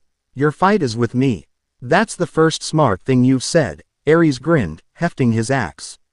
"I felt it, you know. Weeks ago. A little spike of something interesting. Then, just now, that felt like a proper challenge. So, let's go. Show me what you've got. Or are you going to hide behind these mistakes?" He gestured dismissively at the groaning anomalies. Percy knew he couldn't fight him here. The haven would be leveled. The collateral damage would be unthinkable. "Not here," he said, his voice tight. "Outside. Lead the way," Ares chuckled, clearly enjoying himself. Percy gave a quick glance to a terrified Reyna, who was helping Marcus to his feet. Her eyes were wide with fear, not just for the haven, but for him. He gave her a sharp, determined nod, a silent promise he wasn't sure he could keep. And then turned and sprinted through the hole in the ceiling. He burst out onto the street, the sudden sunlight blinding. The magical wards that had protected the brownstone were gone, shattered by the god's violent entry. Mortals were already starting to notice the damage, their faces a mixture of confusion and alarm. The mist was working overtime, trying to obscure the gaping hole in the side of the building. But it couldn't hide the sheer malice radiating from the god who followed Percy out. Ares landed on the asphalt with a crunch of displaced pavement. "All right, punk, no more running." Percy didn't answer. He ripped a fire hydrant out of the sidewalk with a focused blast of will, and a torrent of water erupted, forming a swirling vortex around him. This was familiar territory. He was a son of Poseidon. He would fight like one. He sent a dozen lances of hardened water at the god. Ares simply batted them aside with his axe, the divine metal turning the water to harmless steam. Percy formed two massive, watery fists and brought them down on Ares, but the god met them with a roar, his own strength so immense that the constructs exploded on impact. "Pathetic," Ares bellowed, charging through the steam. "You're still playing with bath toys. I'm the god of war. I know every tactic, every strategy. Your little water tricks are an open book to me." He was right. Ares moved with a brutal, terrifying prescience, countering every move before Percy could even complete it. He wasn't just stronger. He was smarter, a master of combat in its purest form. Percy was completely on the defensive. his water constructs proving useless against a being who embodied the very concept of battle. The god's axe swung in a gleaming arc, and Percy barely managed to form a shield of water, which sizzled and evaporated. The force of the blow still sending him skidding back, his arms numb. He was being toyed with. Humiliated. Pushed. Ares wanted to see the other power, the fire he'd felt. Percy knew that if he kept fighting like this, he was going to die. He made a choice. He dropped the water constructs, letting the last of his father's power recede. He stood straight, breathing heavily, and closed his eyes. He reached into his gut, to the coiled serpent of chakra. He didn't just ask this time. He didn't negotiate. He surrendered to it. He opened the gate. Ares paused, his axe held high. A curious look on his face. Giving up. And then the world went red. The chakra exploded from Percy, not as a shimmer, but as a thick, bubbling cloak of malevolent energy. It was a physical presence, churning around him like a miniature hurricane. A single, fiery tail of pure chakra swished through the air behind him. His eyes snapped open, his green irises now a venomous red.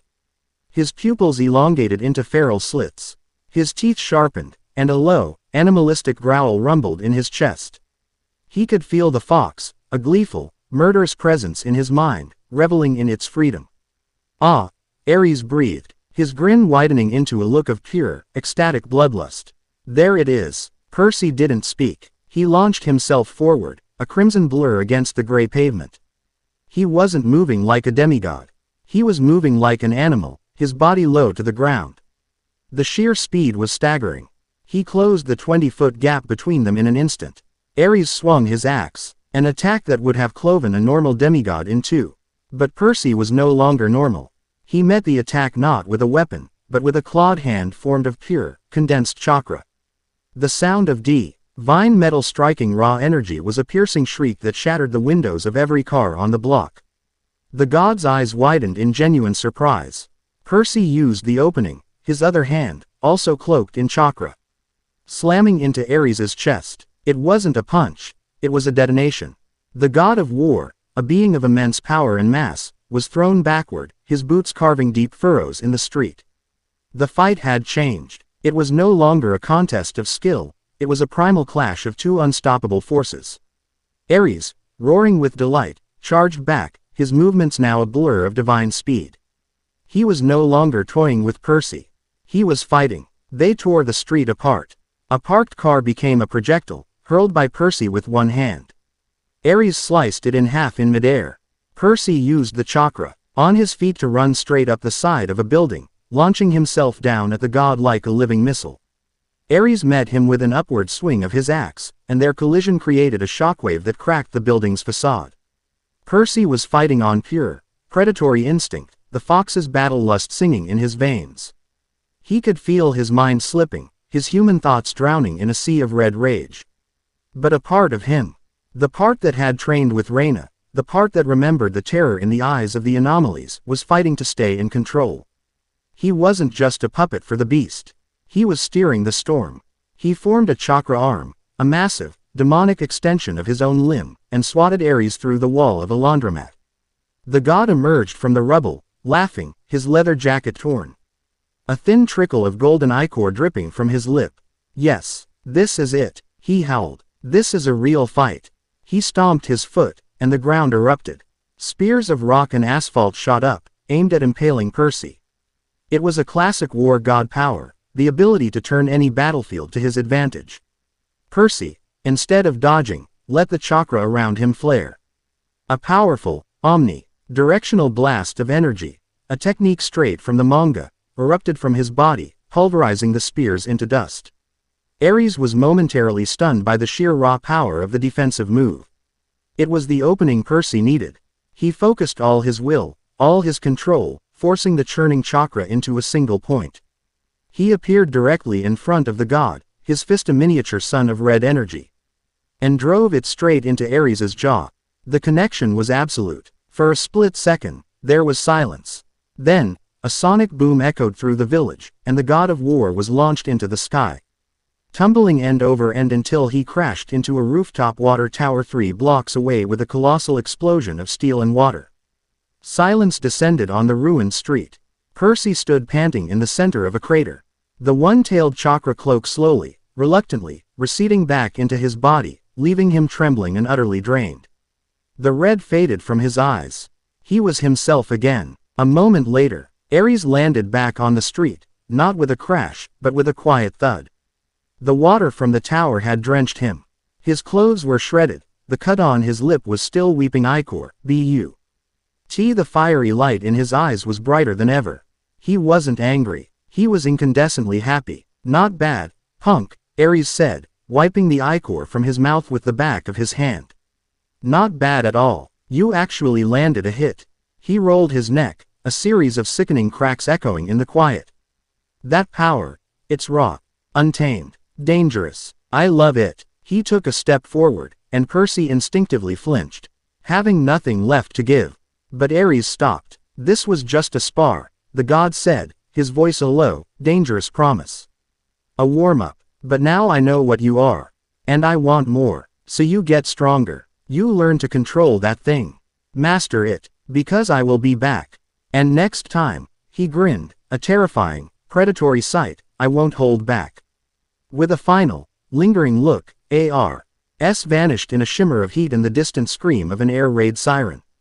Percy collapsed to his knees, his body screaming in protest. He had done it. He had faced a god on his own terms and survived. More than survived, he had held his own. He had made the god of war bleed.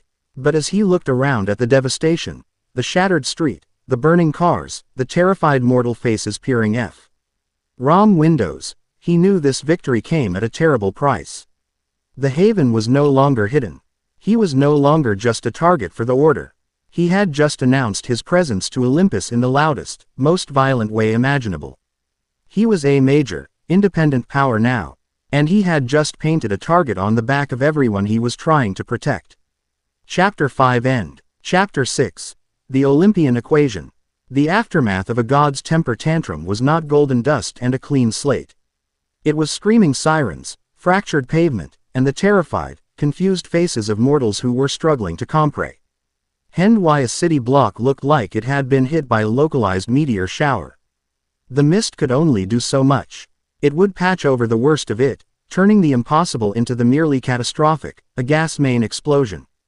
A freak seismic event, but for the residents of the haven, the damage was absolute.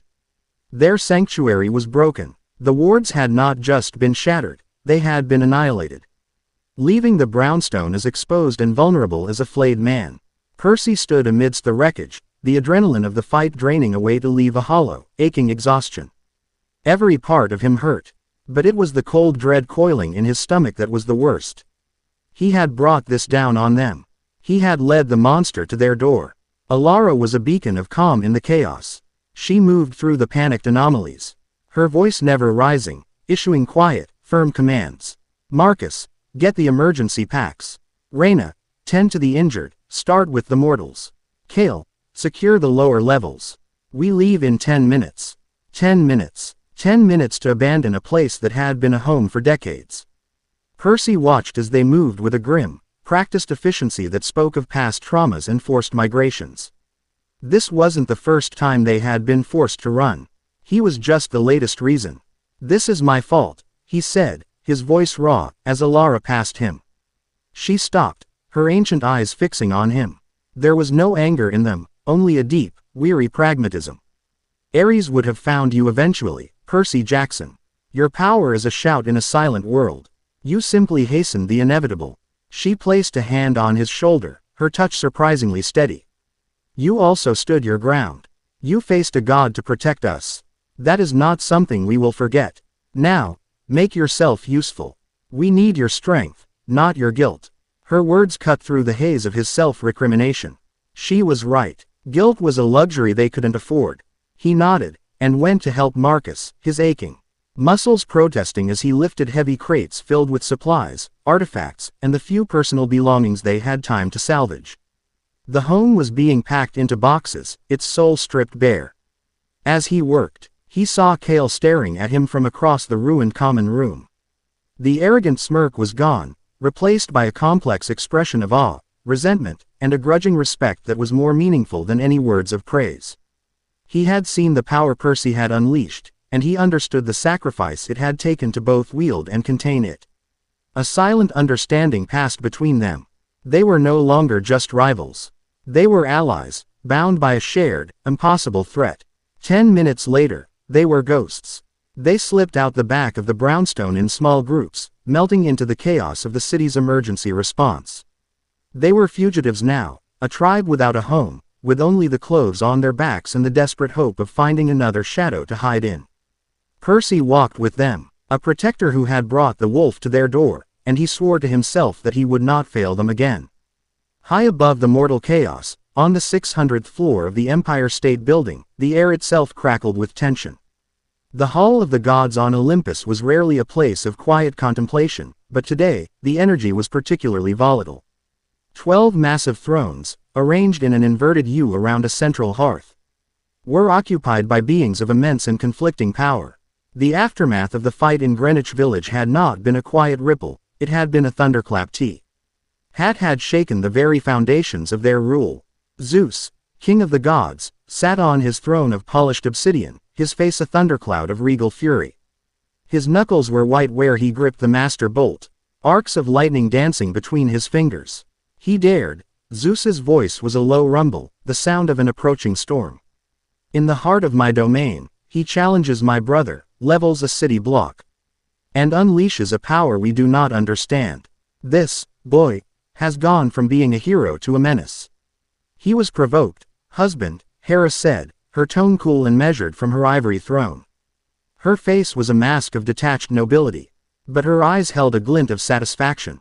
She had never liked Poseidon's demigod children, and Percy's fall from grace was a welcome development. Ares has all the subtlety of a charging bull. A bull I let off the leash, Ares boomed from his own throne, which was fashioned from polished steel and upholstered in human leather. He was leaning back, his feet propped up, a smug, brutal grin on his face. He still bore the faint, golden trace of a healing wound on his lip, a mark he wore like a trophy. And it was a glorious fight. The kid's got a monster in his gut, a real killer. More spirit than half the gods in this room. He shot a pointed look at Apollo, who was pointedly ignoring him, trying to compose a haiku about the situation on a stray sunbeam. This is not a matter for levity, Ares. Athena's voice cut through the hall like shattered glass. She sat ramrod straight on her throne, her gray eyes burning with an intense, analytical fire. She was dressed for war, her helmet and spear resting by her side. This is a strategic crisis. Perseus Jackson, a demigod of unprecedented power, is now operating outside of our control. He has Ali Gned himself with a faction of unknown magical practitioners and is wielding a force that is not of our world. He is a rogue variable in an already unstable equation. He is a threat. He is my son. A deep voice resonated from the other side of the hearth. Poseidon sat on his throne of living coral, his sea-green eyes troubled, but his posture defiant. He held his trident loosely in his hand, its tips glowing with a soft, internal light. He has saved us all, more than once. Have you forgotten that so quickly? He was attacked. He defended himself. Defended himself. Zeus scoffed, slamming the master bolt against his armrest. The resulting thunderclap made the marble floor tremble. He humiliated the god of war. He unleashed an energy that reeks of primordial chaos. The fates themselves are silent on its origin. This is not the power of a demigod, brother. It is an infection. Then we should guide him, Poseidon argued, his voice rising. Not condemn him. He is lost. He is frightened. He came to us for help after the giant war, and we gave him an attaboy and a new coat of paint for his cabin. We have failed him as much as he has failed us. The argument raged, the ancient and dysfunctional family squabbling as they always did.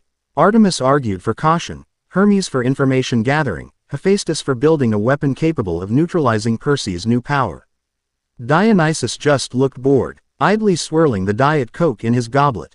Through it all, Athena remained silent, her mind working, processing variables, calculating odds. Her father was right. The power was a chaotic, foreign element. Her old rival was right. The boy was his son, and a hero. Ares was right. The boy was a fighter, a warrior of incredible potential. They were all correct, and they were all missing the point.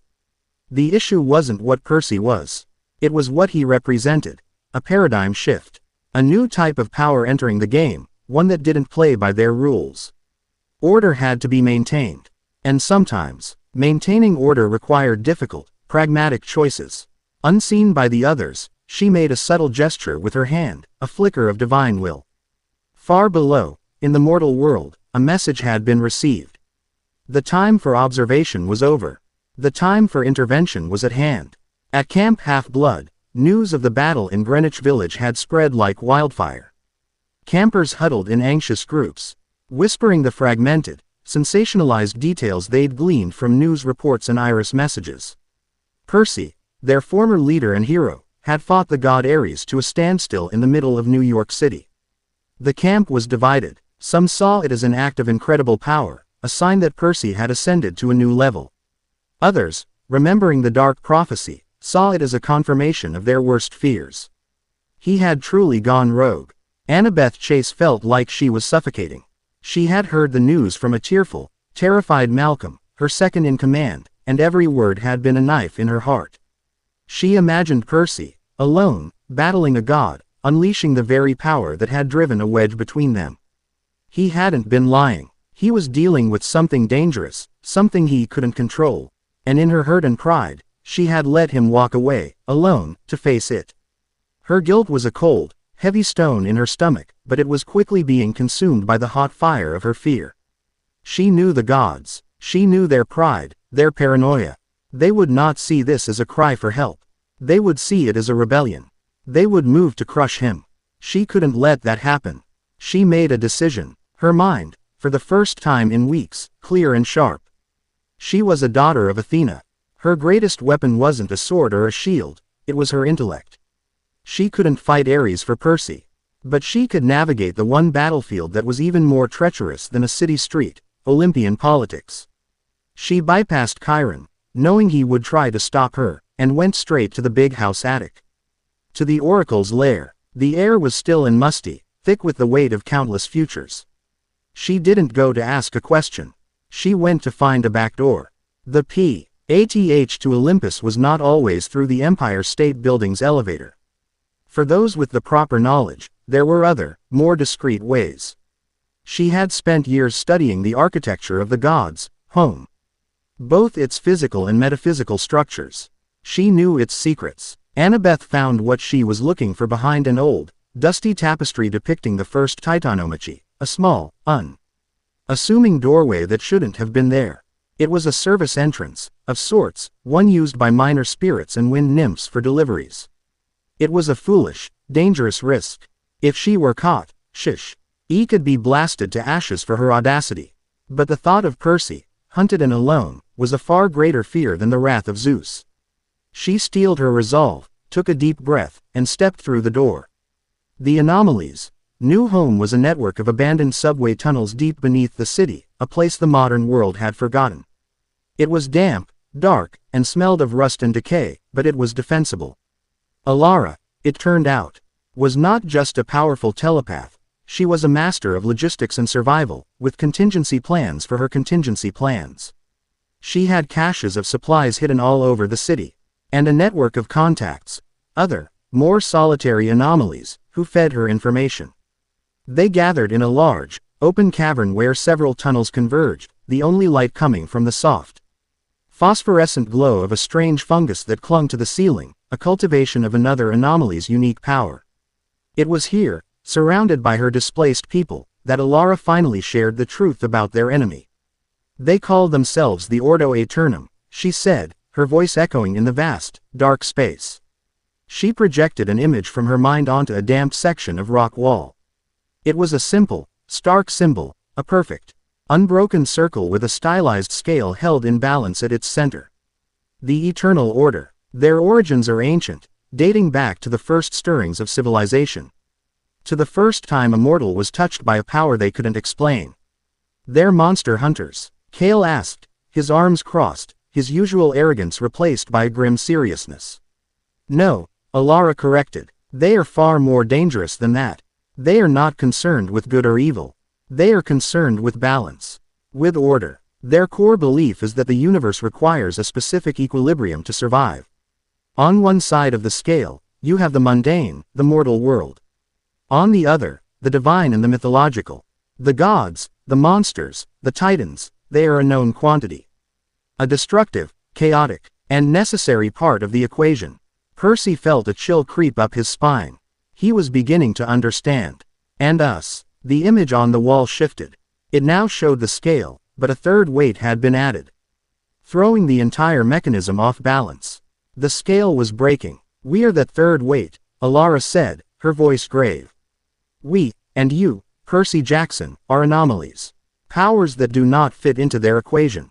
We are not mortal. We are not divine. We are something new, something unaccounted for. To the Ordo Aeternum, we are not a new species to be understood, the a mathematical error that must be erased before it corrupts the entire system. So they hunt us down to fix the balance." Reyna asked, her voice horrified. "They believe that our very existence threatens to unravel reality." Alara confirmed. "They believe that if enough of us come into our power, we will attract things. Ancient, slumbering forces that predate the gods, drawn to our unique energy signatures. They see themselves as the surgeons, cutting out the cancer to save the patient. They are not evil, in their own minds. They are righteous, and that is what makes them so terrifyingly dangerous." Percy's mind reeled. He remembered the feeling he'd had just before the giant war, the sense of something else stirring deep within the earth, something even Gia was afraid of. He thought of the corrupted oracle, and the whispers of an ancient, slumbering entity. The Order wasn't just paranoid. They might actually be right. His existence, his very power, could be a beacon for A.T. Reed, older and more terrible than any he had ever faced. Annabeth moved through the back corridors of Olympus like a ghost. She wore her Yankees cap, its magic of invisibility a fragile shield in a place where beings could see through the fabric of reality itself. She kept to the shadows, her heart pounding, every footstep an agony of suspense. She needed to find her mother. Athena, as the goddess of strategy, would be at the center of any plan concerning Percy. If Annabeth could just understand what she was thinking, she might be able to formulate a counter-strategy. She found her in the Olympian Library, a vast, impossible space where the shelves stretched up into infinity, holding every piece of knowledge ever recorded. Athena was not reading. She was standing before a massive, celestial bronze map of the world, which shimmered with thousands of points of light. Annabeth recognized them as the signatures of powerful demigods. One light, in the location of New York City, was pulsing with a chaotic, reddish hue that made it stand out from all the others. Percy. Annabeth took a deep breath and removed her cap, the magic of invisibility dissipating. "Mother." Athena did not seem surprised. She turned slowly, her gray eyes as cold and hard as granite. "You were a fool to come here, daughter. You risked the wrath of Zeus for a boy who has lost his way." "He's not lost," Annabeth argued, her voice trembling slightly but firm. "He's in trouble. He's carrying a burden he doesn't understand, and instead of helping him, you're all up here deciding on the best way to destroy him." "Destruction is one option," Athena said coolly, turning back to the map. "Containment is another. Re-education is a third. I am merely weighing the strategic variables." "He's not a variable. He's Percy." Annabeth's voice cracked with emotion. "He's saved you. He saved me. He saved this entire world. Doesn't that count for anything? Loyalty is an admirable quality, Annabeth. But blind loyalty is a strategic flaw," Athena said, her voice softening almost imperceptibly. "I know what Perseus means to you. But you must look at the larger picture. His power is a catalyst for chaos. He has already created a new faction. These anomalies. He has defied Ares and drawn the full attention of the council. He is destabilizing a system that has maintained a delicate balance for millennia. So you'll just let the Order take him?"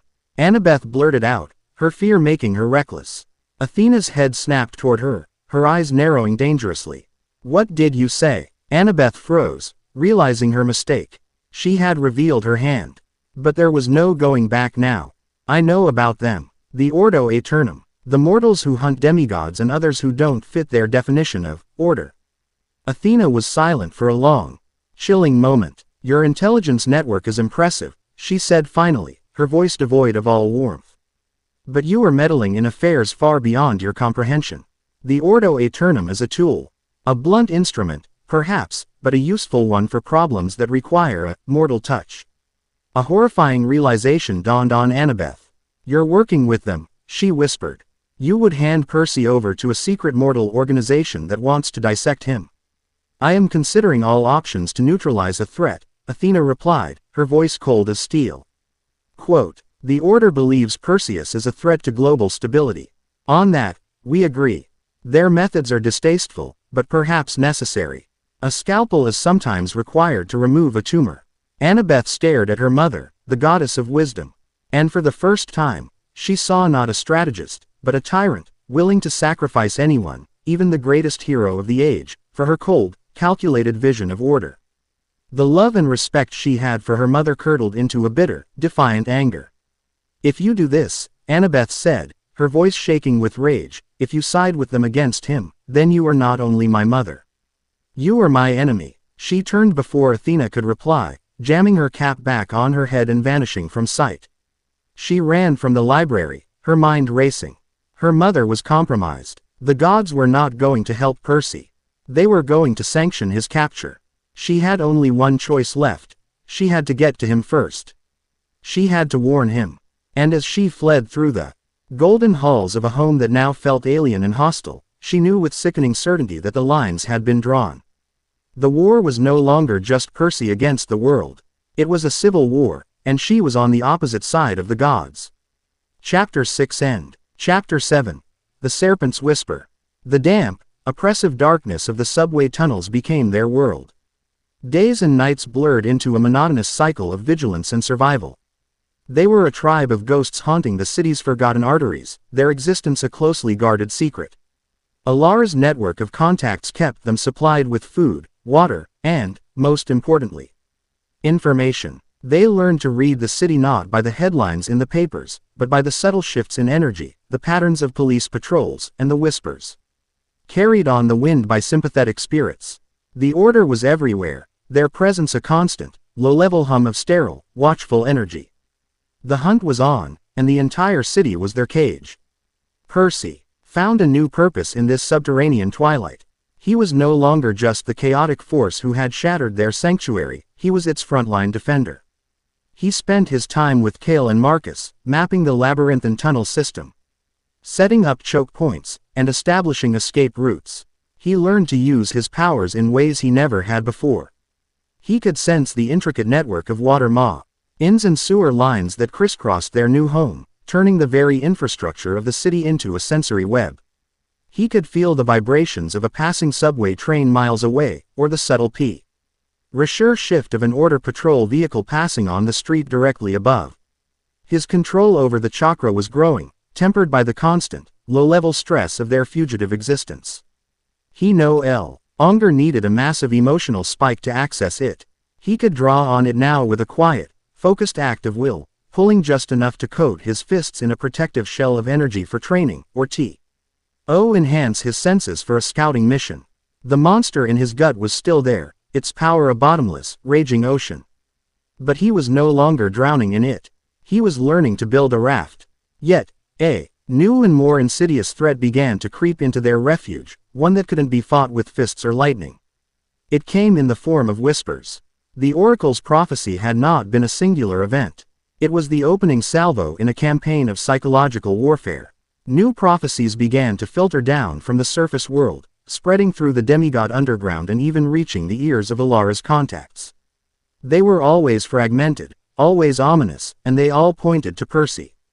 The tainted hero gathers the broken. The foreign flame will forge a crown of ashes, his nine-tailed shadow will devour his allies. The words were poison darts, designed to isolate him, to turn his own people against him. The anomalies were strong, but they were a community forged in fear and mistrust. They had survived by being paranoid. And now, the most powerful being among them was being painted as their future destroyer. He saw the doubt in their eyes, the way they would fall silent when he approached. They had accepted him, but the serpent of fear, once planted, had deep roots. It's the gods, he said to Alara one evening, as they reviewed a map of their tunnel network.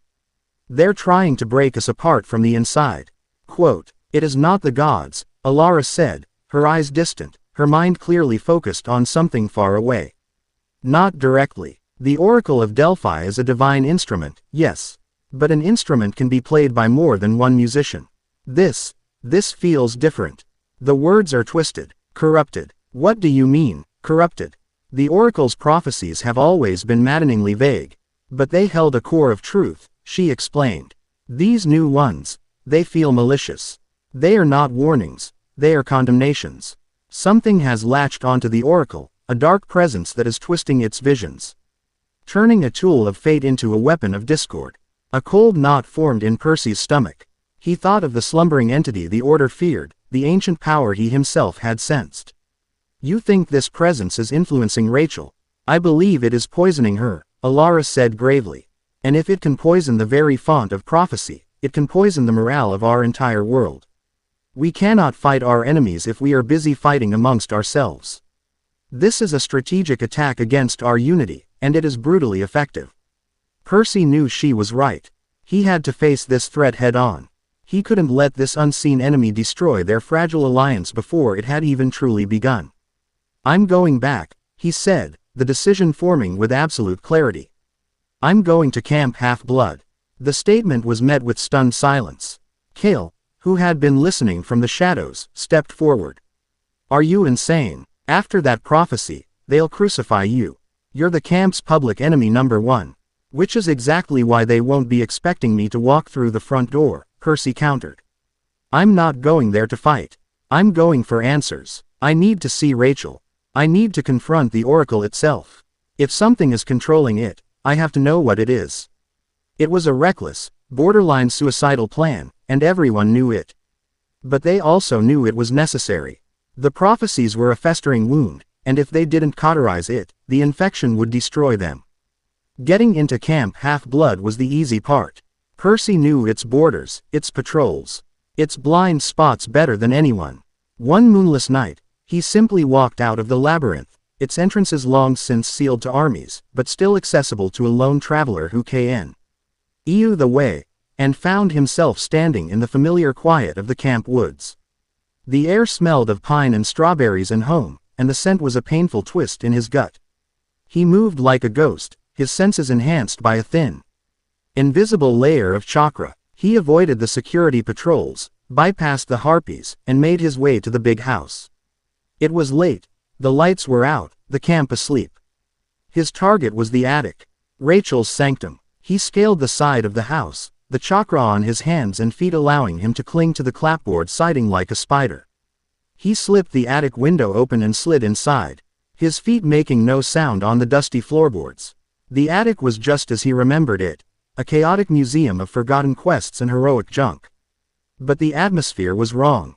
The air was cold, heavy, and thick with a cloying, sickly sweet smell, like rotting flowers.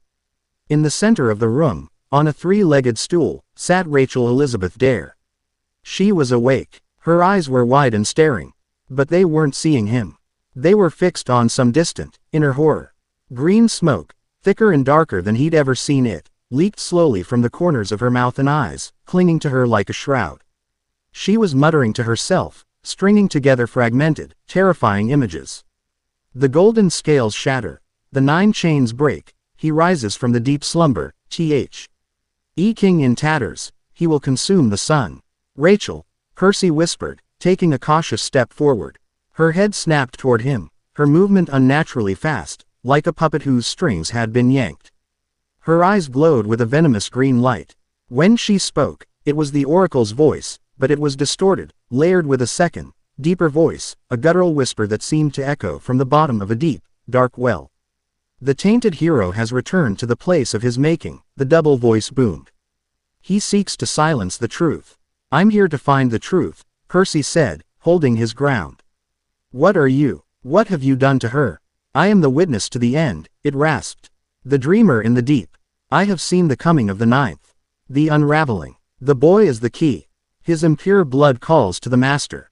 Quote, suddenly, the various trophies and artifacts around the attic began to tremble. A stuffed hellhound head on the wall snarled, its glass eyes glowing green. A row of battered shields began to vibrate, emitting a low, discordant hum.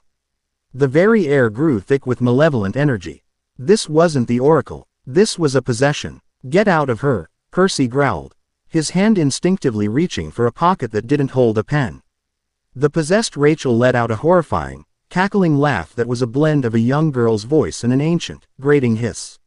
She is my vessel now, little hero. Through her eyes, I see your world. And through her mouth, I will speak its doom. Two automaton warriors from a forgotten quest, their bronze joints creaking, stepped down from their display stands.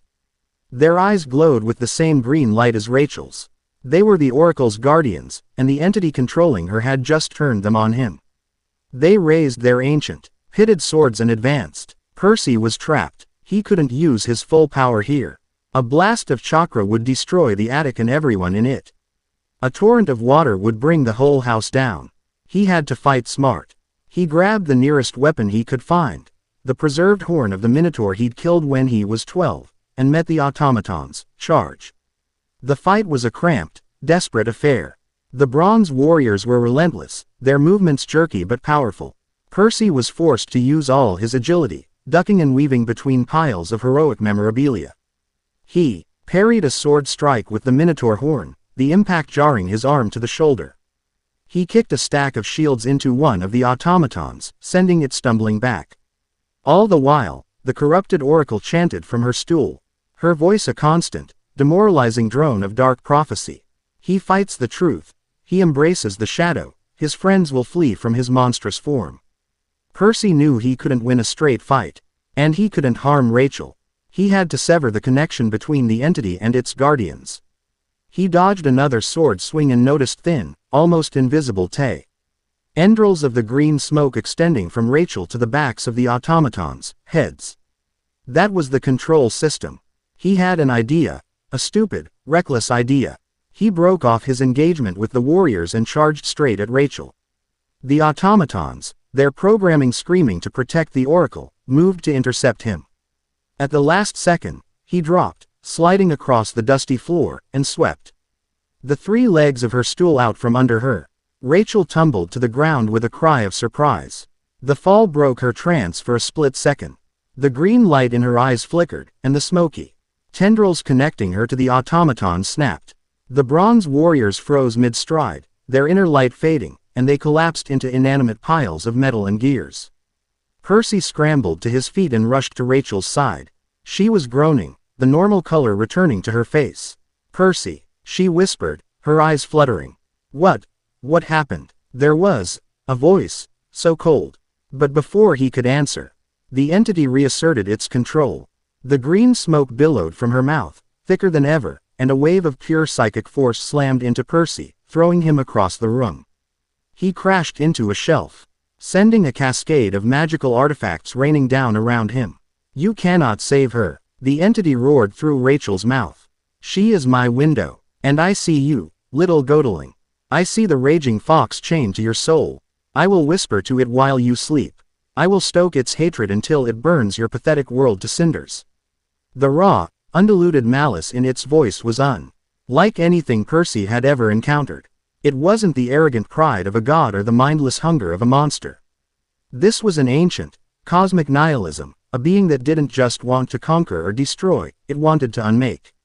He knew, with absolute certainty, that he couldn't beat it. Not here. Not like this. He couldn't destroy it without killing Rachel. He had confirmed what he'd come for. The oracle was compromised by a powerful, unknown entity, and that entity now knew exactly who and what he was. The alarms throughout the camp began to blare. His intrusion had been detected. He had to go. He gave one last look at Rachel, who was now writhing on the floor, caught in the grip of the malevolent presence. He had failed to save her. He had only managed to confirm their worst fears. "I'll be back for you," he swore, his voice a low promise. "I will save you." He scrambled to the window, the shouts of campers and the clang of armor growing louder. He threw himself out into the night, landing softly on the grass below. He didn't look back. He ran, a shadow moving through the trees, the entity's final, chilling words echoing in his mind. He had gone to Camp Half-Blood seeking answers. But he had left with a far more terrifying burden. He now knew the nature of their true enemy. It wasn't the order. It wasn't the gods. It was a voice in the dark, a serpent whispering poison into the ear of fate itself. And it was coming for him. Chapter 7 End. Chapter 8. The Price of Power. The news from Camp Half-Blood settled over the subterranean haven like a layer of thick, suffocating dust. Percy's report, delivered in a low, grim voice in the central cavern, had extinguished the last embers of hope that their struggle was a simple one. Their enemy was not just a fanatical order or a paranoid pantheon. It was a whisper in the dark, a primordial serpent coiled around the very source of fate, poisoning the world against them from within. The oracle's words, now understood as a targeted campaign, had done their damage. The fragile trust the anomalies had placed in Percy began to fray. He saw it in the averted glances, the way conversations would halt when he entered a room. He had saved them from Ares. But the prophecies said his shadow would devour them. He had faced the corrupted oracle, but it had only served to confirm that he was the key to some terrible, world-ending event. He was their protector and their prophesied doom, a walking paradox that made their already precarious existence feel like a lit fuse. The fear was a quiet contagion. They had fled the gods and the order. But how could they flee a prophecy? How could they run from a fate that was supposedly written in the stars? Percy felt their anxiety like a constant, low-grade fever. It was in the trembling hands of the young anomaly who could make plants grow, and in the grim, fatalistic silence of Marcus, who spent his days reinforcing their new home as if it were a tomb. Reyna was the only one who seemed immune. Her calm was a steady, defiant light in the growing gloom. She found Percy in a secluded tunnel, where he was trying to channel his chakra, his frustration manifesting as a faint, uncontrolled heat that warmed the surrounding rock. "You can't carry their fear for them," she said, her voice soft but firm. She sat down on a crate opposite him, her presence a welcome balm on his raw nerves. "It's a weight that will crush you. It's my fault they're afraid," Percy countered, letting the chakra dissipate with a sigh. "The prophecies are all about me. This thing in the oracle, it's focused on me. And you are focused on it," she said, her honey-colored eyes searching his. "You're fighting a war on two fronts, Percy. One against the enemies outside, and one against the power inside. You're trying to suppress the fox, to keep it in its cage, because you're afraid it proves the oracle right. But you're just making the bars rattle." He looked down at his hands. She was right. He treated the chakra like a loaded gun, something to be used only in desperation and then immediately locked away. He had never tried to understand it. He had never truly faced the entity chained to his soul. "The entity in the oracle," Percy said, his voice low. "It said it would whisper to the fox while I sleep. That it would stoke its hatred. Then you need to speak to it while you're awake," Reyna said simply. "You need to have a conversation. It's not just a well of power, Percy. You've said yourself, you can feel its consciousness. It's a being. It has a will. You can't keep pretending it's not there. You need to go into the cage and meet your prisoner." The idea was terrifying. To willingly walk into the darkest corner of his own mind, to face the source of the rage that had nearly consumed him more than once. But looking at the quiet strength in Reyna's face, he knew it was the only path forward. Suppressing the power wasn't control. It was a countdown to a bigger explosion. "How?" he asked. "Stop thinking of it as a fight," she advised. "Just listen. Find a quiet place. Meditate. Focus on its energy, not your own. Follow the current back to its source." He found the quietest place he could, a deep, forgotten maintenance shaft that hummed with the slow drip of water and the distant rumble of the city. He sat, cross-legged, in the oppressive darkness, and for the first time, he didn't push the inner hum of chakra away. He focused on it. He let it fill his senses, following the fiery current from his gut deeper, ever deeper, into the foundations of his own being. The world of sound and touch faded away, replaced by an internal landscape of rage and power. He was falling inward. He landed on a stone floor slick with brackish water. The air was thick and heavy, and the only light was a faint, blood-red luminescence that seemed to emanate from the very air. He was in a vast, cavernous space, a sewer of the soul. In front of him, stretching into the gloom, were the colossal, rusted bars of a cage that towered into an unseen sky. And behind those bars, a single, enormous, slitted eye, larger than a mortal man, opened and fixed on him. It burned with an ancient, fathomless intelligence, and a hatred so pure it was a physical force. So, the jailer finally decides to visit the dungeon, a voice thundered through the chamber. It was not a voice of words, but of pure thought, a tidal wave of arrogance and contempt that crashed directly into Percy's mind. Percy stood his ground, refusing to be intimidated. "I'm not your jailer." A low, rumbling chuckle echoed from the darkness behind the bars. The sound was like an avalanche in a sealed tomb. "Oh, you are just the latest in a long line. A fragile, mortal cage of flesh and bone. Pathetic, but more interesting than the others." A second eye opened, and the colossal head of the nine-tailed fox moved into the dim light. It was a being of myth made terrifyingly real, its fur the color of dried blood, its teeth like ivory daggers. The sheer scale of it was impossible to process. "The voice in the oracle," Percy said, getting straight to the point. "It knows you. It said it would whisper to you." The great fox, Kurama, the name from the manga felt right, a label for this impossible being, let out a dismissive snort, a gust of hot, foul air washing over Percy. "That whining shadow. It is a maggot, gnawing on the corpse of a dead dream. It has been trying to poison me with promises of freedom for decades. It thinks hatred is a tool it can wield. It does not understand. I am hatred. Why are you in me?" Percy asked, the question that had haunted him for months. "Fate is a clumsy beast, boy," the fox growled. "An ancient ancestor of yours played with powers he did not understand. He created a lineage, a bloodline that could contain power like mine. Your divine parentage, your connection to the sea, it only made the vessel stronger. You were not chosen. You were simply compatible.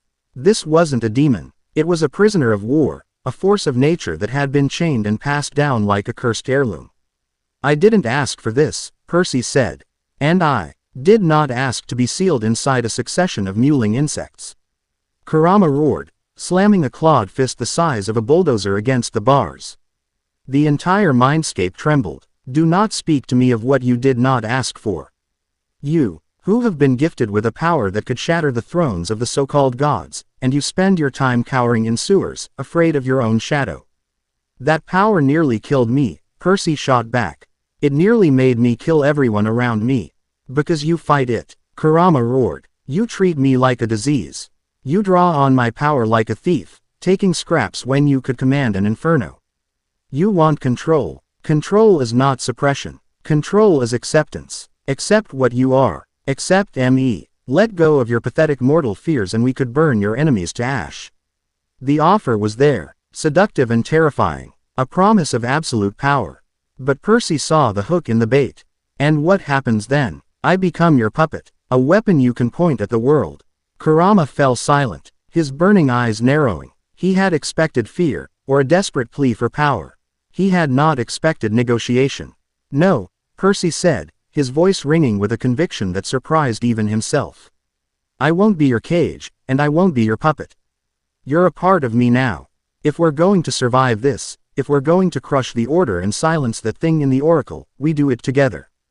As partners, you lend me your power, and I give you a battle worthy of it. But I am in control. Always." A long, tense silence filled the chamber. The great fox studied him, its ancient mind weighing, judging. Percy felt a flicker of something that wasn't hatred. It was a grudging, almost imperceptible spark of respect. "Partners," Kurama mused, the word tasting like poison in his thoughts. "A flea proposing a partnership with the beast whose blood it drinks. Your arrogance is amusing, boy. Very well. You want a truce. Then prove you are worthy of it. The next time you face our enemies, do not cower. Do not hold back. Show me the will of a king, not the fear of a slave. And I will show you what true power feels like." The red eyes closed, and the presence withdrew, leaving Percy alone in the echoing silence of the sewer. He hadn't won. He hadn't tamed the beast. But he had opened a door. He had forged a fragile, dangerous truce. He opened his eyes. He was back in the maintenance shaft. The darkness absolute. But he was not the same. The hum of chakra in his gut was different. It was no longer a chaotic, alien presence. It was still a coiled serpent, but now it was listening. His new understanding was put to the test far sooner than he could have imagined. An alarm, A high-pitched psychic scream from one of Alara's telepathic sentries shrieked through the tunnels. It was followed by the deafening boom of an explosion at the northernmost access point. They had been found. Percy was moving before the dust from the explosion even settled, Cale and Marcus right behind him. The anomalies were scrambling, their practiced evacuation plans kicking into gear, but this was different from the raid on the brownstone. That had been a capture mission. This was an invasion. The Order's shock troops poured into the subway tunnels from 3 directions at once. They were clad in matte black tactical gear, their faces hidden behind reflective visors.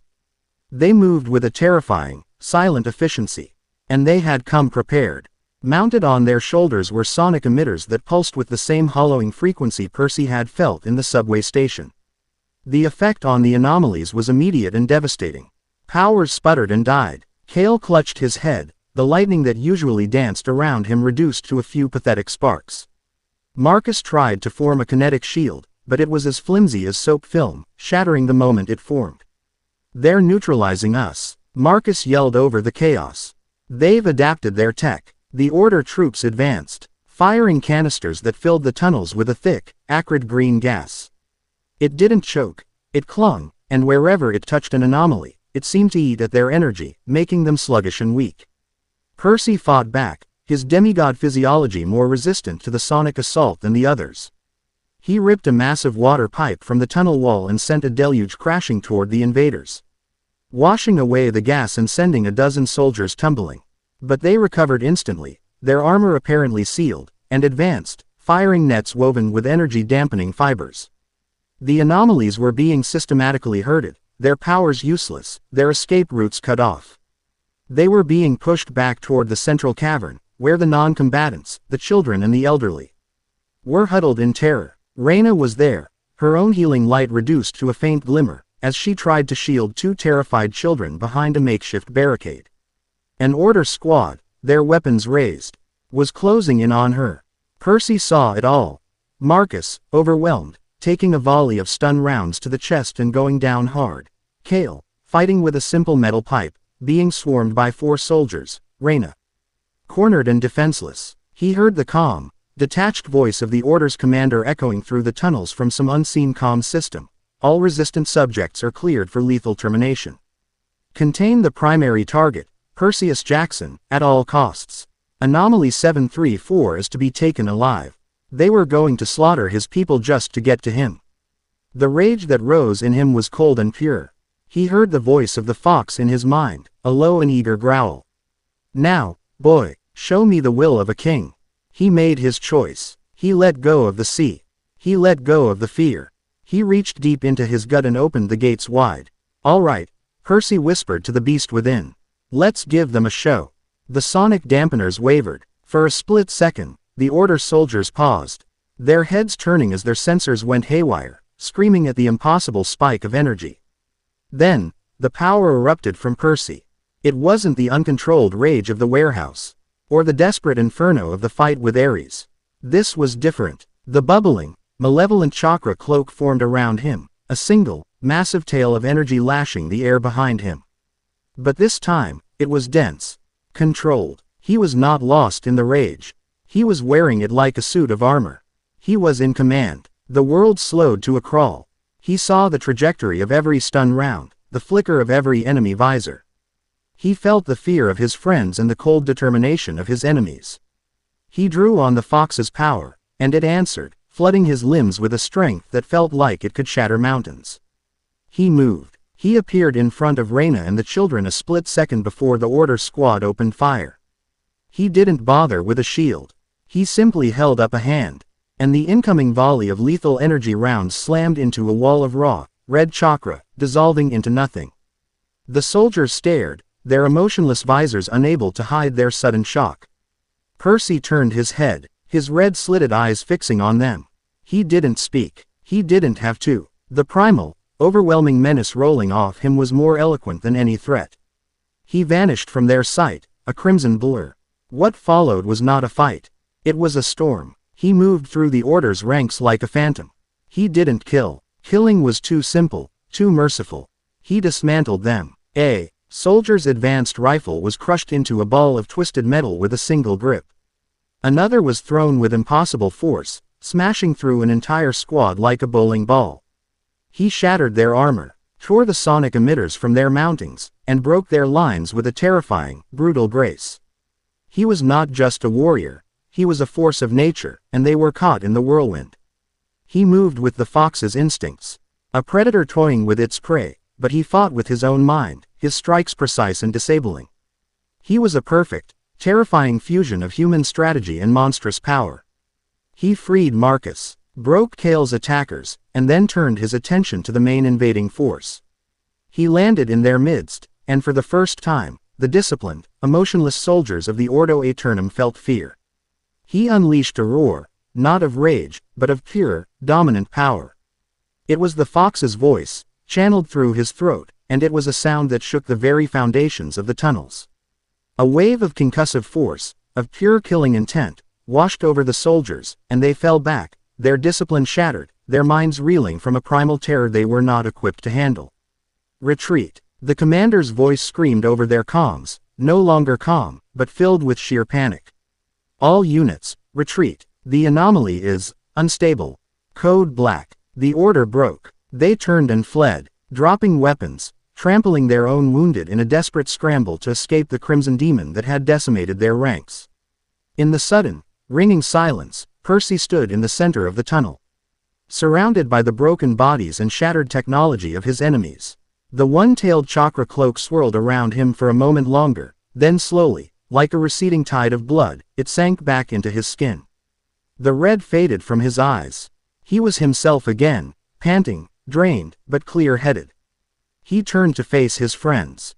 The battle was won. They were safe. But the looks on their faces were not of gratitude.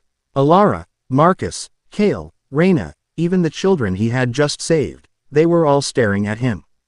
And in their eyes, he saw the same primal fear he had just seen in the eyes of his enemies. He had saved them by becoming the monster from the prophecies. He had proven he was their greatest protector, and, in the very same act, he had confirmed their deepest fears. He had never felt so powerful, or so utterly alone. A scrape of a loose stone from the entrance of the northern tunnel made everyone flinch. A lone figure was standing there, silhouetted by the faint light from the surface. She held a celestial bronze knife in one hand and a battered Yankees cap in the other. Her gray eyes, wide with shock, took in the entire scene of carnage in a single sweeping glance. The defeated Order soldiers, the terrified anomalies, and him. Percy stood frozen in the center of it all, the hero and the monster, caught in the unwavering, analytical gaze of the one person he had been so desperate to protect from this part of himself. Annabeth, he breathed, and his voice sounded like that of a stranger. Chapter 8 End. Chapter 9. A fragile truce and an unexpected enemy. The silence in the tunnel was a fragile, crystalline thing, shattered by the single word of Annabeth's name. For a long, heart-stopping moment, the world consisted only of the space between them. She stood at the edge of the carnage, her gray eyes wide, taking in the scene with a terrifying, strategic stillness. She wasn't looking at him with the simple fear he saw in the eyes of the anomalies.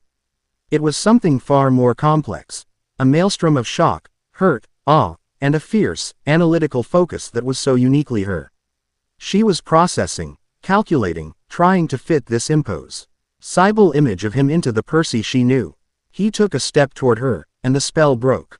The anomalies flinched back as one, their collective fear a physical wall between him and her. He saw the movement register in her eyes, saw her gaze flicker to their terrified faces, and then back to him. Understanding began to dawn in her expression. "I came to warn you," she said, her voice strained but steady. She took a deliberate step forward, crossing an invisible line, leaving the relative safety of the tunnel entrance to stand in the no man's land he had created. "The gods know about your fight with Ares. They were debating what to do with you. I heard my mother. She's considering you a threat that needs to be neutralized." Neutralized. It was Alara who spoke, her voice regaining its authority as she moved to stand beside Percy, not in defense of him, but as the leader of her people. "What does that mean?" "It means she's talking to the Order," Annabeth said, her eyes locking with Percy's. The weight of that admission, the betrayal it implied, was a heavy blow. "She sees them as a tool." A way to contain you without direct Olympian involvement. They're not just a rogue faction, Percy. They're a sanctioned one. The blood drained from Percy's face. He had thought he was fighting a shadow war. He now understood he was fighting a proxy war, and the gods themselves were backing his enemies. He had been so focused on the monster within that he hadn't realized the true monsters were the ones sitting on the thrones. "We need to talk," Percy said, his voice low. He turned to Alara. "Please, give us a moment." Alara looked from Percy's desperate face to Annabeth's grim determination, then to her own frightened people. She gave a curt nod. "The West Cavern. Reyna, Kale, with me. The rest of you, begin cleanup. We salvage what we can. We are not broken yet." In the relative quiet of the smaller cavern, the three of them, Percy, Annabeth, and Reyna, who had followed them as a silent, supportive presence, finally faced each other. The tension was thick enough to taste. "Start from the beginning," Annabeth said, her voice softer now, the strategist giving way to the terrified friend. "No more lies. No more secrets. What is this power, Percy? What have you become?" And so he told her. He told her everything. The mysterious package with the manga. The first, uncount, rolled eruption of power in the warehouse. The whispers of the fox in his mind. The struggle for control, the prophecies, the corrupted oracle. He told her about his journey into his own soul, the meeting with the great, hateful fox chained in the darkness, and the fragile, dangerous truce they had just forged. He held nothing back, laying the monstrous, unbelievable truth of his new existence bare before her. Annabeth listened, her expression unreadable. She didn't interrupt. She didn't flinch. She simply absorbed it all, her incredible mind piecing together the puzzle of the last few months.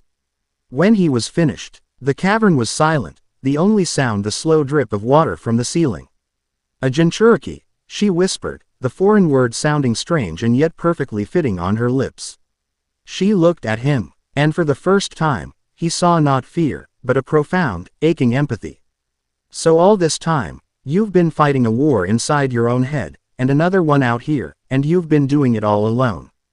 I didn't want you to look at me the way they do out there," he admitted, his voice cracking.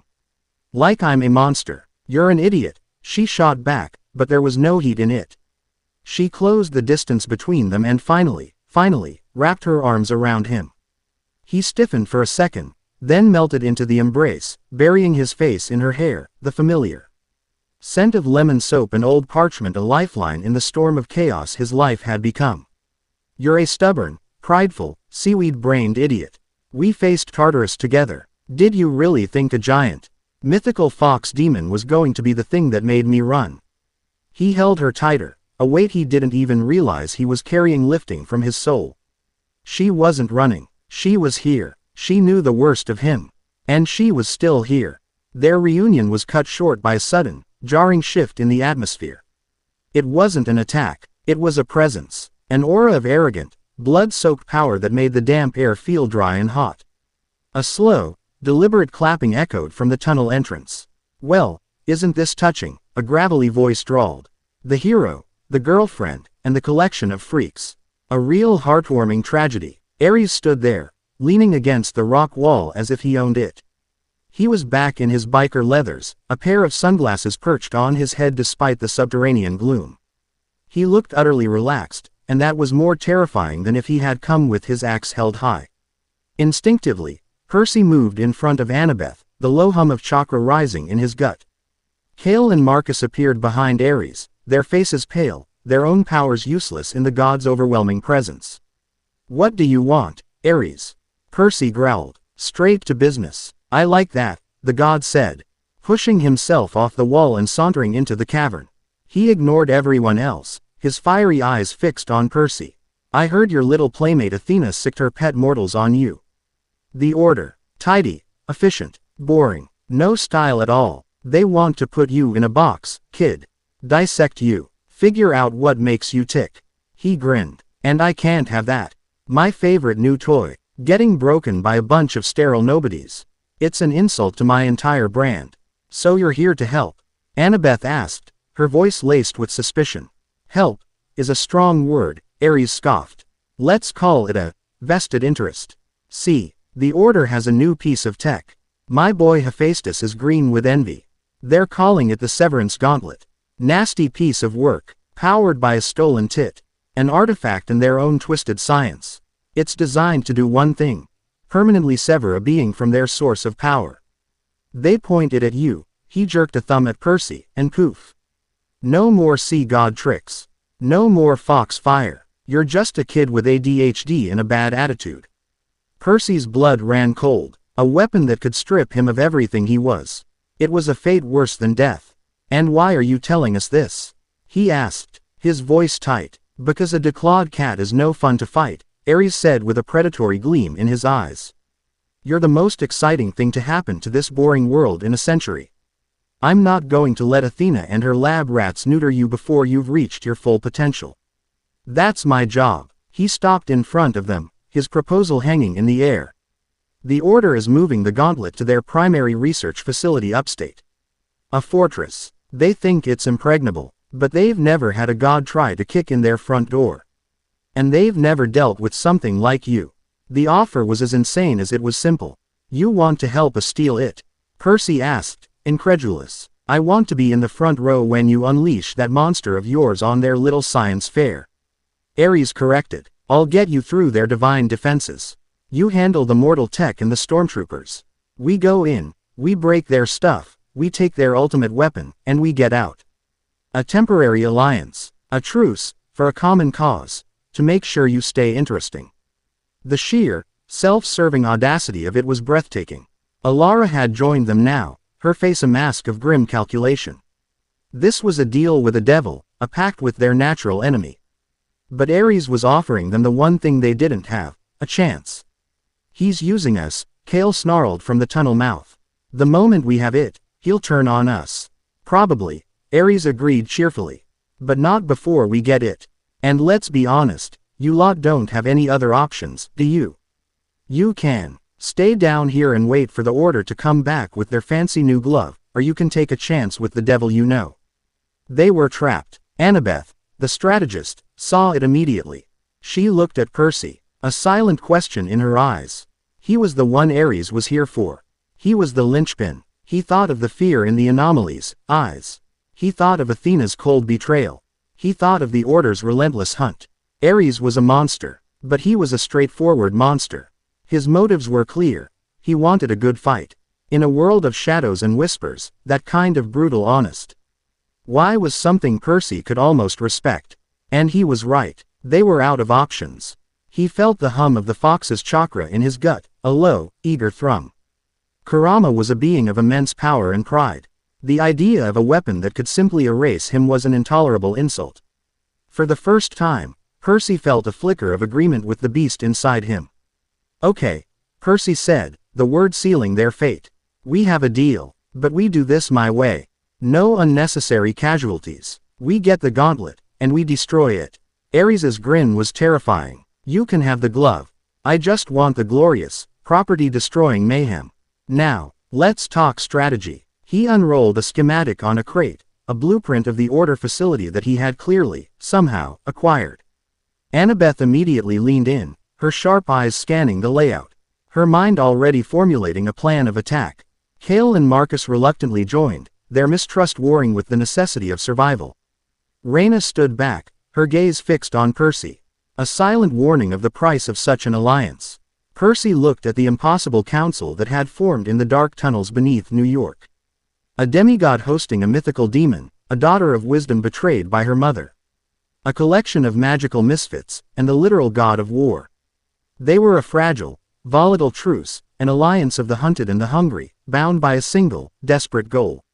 He had just made a pact with one of his oldest enemies to save the new friends who were terrified of him. The irony was so thick he could have choked on it. But as he looked at Annabeth, her head bent over the plans. Her presence a steady anchor in the madness, he felt a flicker of something he hadn't felt in a long time. He wasn't just reacting anymore. He was taking the fight to them. Chapter 9 End. Chapter 10. The Sage of Two Worlds. The Ordo Aeternum's primary research facility, codenamed Aegis, was a monument to clinical, brutalist architecture, a concrete and steel dog. GGER stabbed into the heart of a remote mountain in the Adirondacks. It was a fortress, not of stone and mortar, but of technology and ideology. Its walls were laced with circuits that neutralized divine energy, and its air was seeded with microscopic dampeners that suppressed unauthorized power signatures. To the mythological world, it was a blind spot, a fortress of absolute null energy. To the anomalies, it was a tomb. Their infiltration began under the cover of a supernaturally violent thunderstorm that Ares had gleefully summoned. As lightning split the sky and thunder rattled the peaks, a small, desperate team moved through the drenched forest. There was Percy, the volatile heart of the mission, Annabeth, its brilliant, strategic mind, and Kale, his electrical powers useless but high skills as a scout and infiltrator honed by a lifetime of hiding. Ares was not with them. His role was far less subtle. "All right, kids, here's the plan," the war god had briefed them, using a stick to draw in the mud. "I'm going to knock on the front door. Loudly. While their divine countermeasures are focused on me, my new favorite nephew Hephaestus," he said with a wink, "owes me a favor. He's going to create a 2-minute system reboot, a tiny flicker in their power grid. That's your window. You get in, you find the glove, and you meet me at the extraction point." Simple. It was anything but simple. As they crouched in the tree line, watching the grim fortress, the world exploded. Ares, in his full, terrifying divine form, a 20-foot-tall behemoth of burning armor and pure rage, materialized at the main gate. He didn't bother with the gate. He brought his massive battle axe down on the facility's outer wall, and the resulting shockwave felt like the mountain itself was cracking in half. Alarms blared, searchlights swept the sky, and Percy could feel the facility's power focusing, a massive wave of null energy washing over the war god, trying to unmake him. Ares roared in defiance, a god against the machine. "Now," Annabeth hissed. As Hephaestus's promised reboot flickered the facility's lights, Kale jammed a sophisticated decryption device onto a service panel, the door hissing open. They slipped inside, the sounds of Ares's glorious, one-god siege echoing from the front of the complex. The inside of Aegis was sterile and cold, all white walls and brushed steel, a maze of identical corridors. But Percy didn't need a map. He could feel it, a concentration of immense, stolen power, humming like a captured star. "This way," he said, his voice certain, leading them deeper into the labyrinth. They moved with a practiced, desperate silence, Annabeth disabling security cameras a split second before they came online, Kale spotting laser grids and pressure plates with his sharp eyes. But their luck couldn't hold. Rounding a corner, they ran straight into a squad of the Order's elite soldiers, the same black-clad troopers from the subway, but these were bigger, clad in heavier, more advanced armor. They were Praetorians, the facility's internal guard. Target acquired. One of them barked, and the corridor erupted in a hail of high-energy stun rounds. There was no room to dodge. Kale shoved Annabeth into a doorway as Percy reacted on pure instinct. He didn't call on the fox. He called on the sea. He ripped the sprinkler system pipes from the ceiling, and a wall of water, dense as concrete, slammed down between them and the soldiers, the stun rounds harmlessly dissipating into it. "Go," Percy yelled, holding the water wall with all his might. "Find the gauntlet. I'll hold them off." Annabeth hesitated, her eyes wide with fear. "Percy, no, I trust you to find it," he said, meeting her gaze. "Trust me to handle this." She saw the resolve in his eyes, the unwavering confidence. This wasn't the out-of-control monster. This was the hero. She nodded, her face grim. "Don't you dare be dead when I get back." She and Kale sprinted down the adjoining corridor. Percy let the water wall drop and faced the dozen Praetorians alone. The null energy field in the facility was strong, making it a struggle to command the water, but he was a son of Poseidon. Water was his birthright. He was weaker here, yes. But he was far from helpless. The fight was brutal and close-quartered. The Praetorians were trained to fight as a unit, their attacks coordinated and relentless. Percy was a force of nature, turning the hallway into his personal kill box. He froze the water on the floor, sending soldiers sliding. He lashed out with whips of water, disarming and disabling them. He was a whirlwind of motion, but he was outnumbered, and his power was draining fast in the suppressive atmosphere. A stray stun blast caught him in the shoulder, and his arm went numb, the pain a searing jolt. As two soldiers pinned him against a wall, their metallic fists hammering at his defenses. A third leveled a rifle at his head. He was out of options, his strength failing. And then he heard the whisper in his mind, the low growl of the beast in his gut. "Are you done playing with puddles?" Kurama's voice was a sneer of contempt. "Let me show you how a real king fights." Percy didn't resist. He let go of the sea and opened the door to the rage. The Praetorians were thrown back by a concussive blast of red, crackling chakra. The one-tailed cloak erupted around Percy, his eyes bleeding to red. But this time, something was different. The null energy field of the facility, designed to suppress power, was reacting strangely to the chakra. It wasn't suppressing it, it was agitating it, like throwing water on a grease fire. The chakra was unstable, flickering violently. He launched himself at the soldiers, a crimson demon of pure fury. He was stronger, faster, but his movements were wild, erratic. The control he had forged in the tunnels was gone, shattered by the Order's technology. He was losing himself to the Fox's rage, the whispers of the entity in the oracle echoing in his head. Fanning the flames. Deeper in the facility, Annabeth and Kale found it. The Severance Gauntlet was housed in a pristine, white laboratory, displayed on a pedestal like a holy relic. It was a masterpiece of malevolent engineering, a gauntlet of black metal and glowing circuitry, humming with a power that made Annabeth's teeth ache. "That's it," Kale breathed. "How do we get to it?" The lab was a death trap. Laser grids, pressure plates, automated turrets.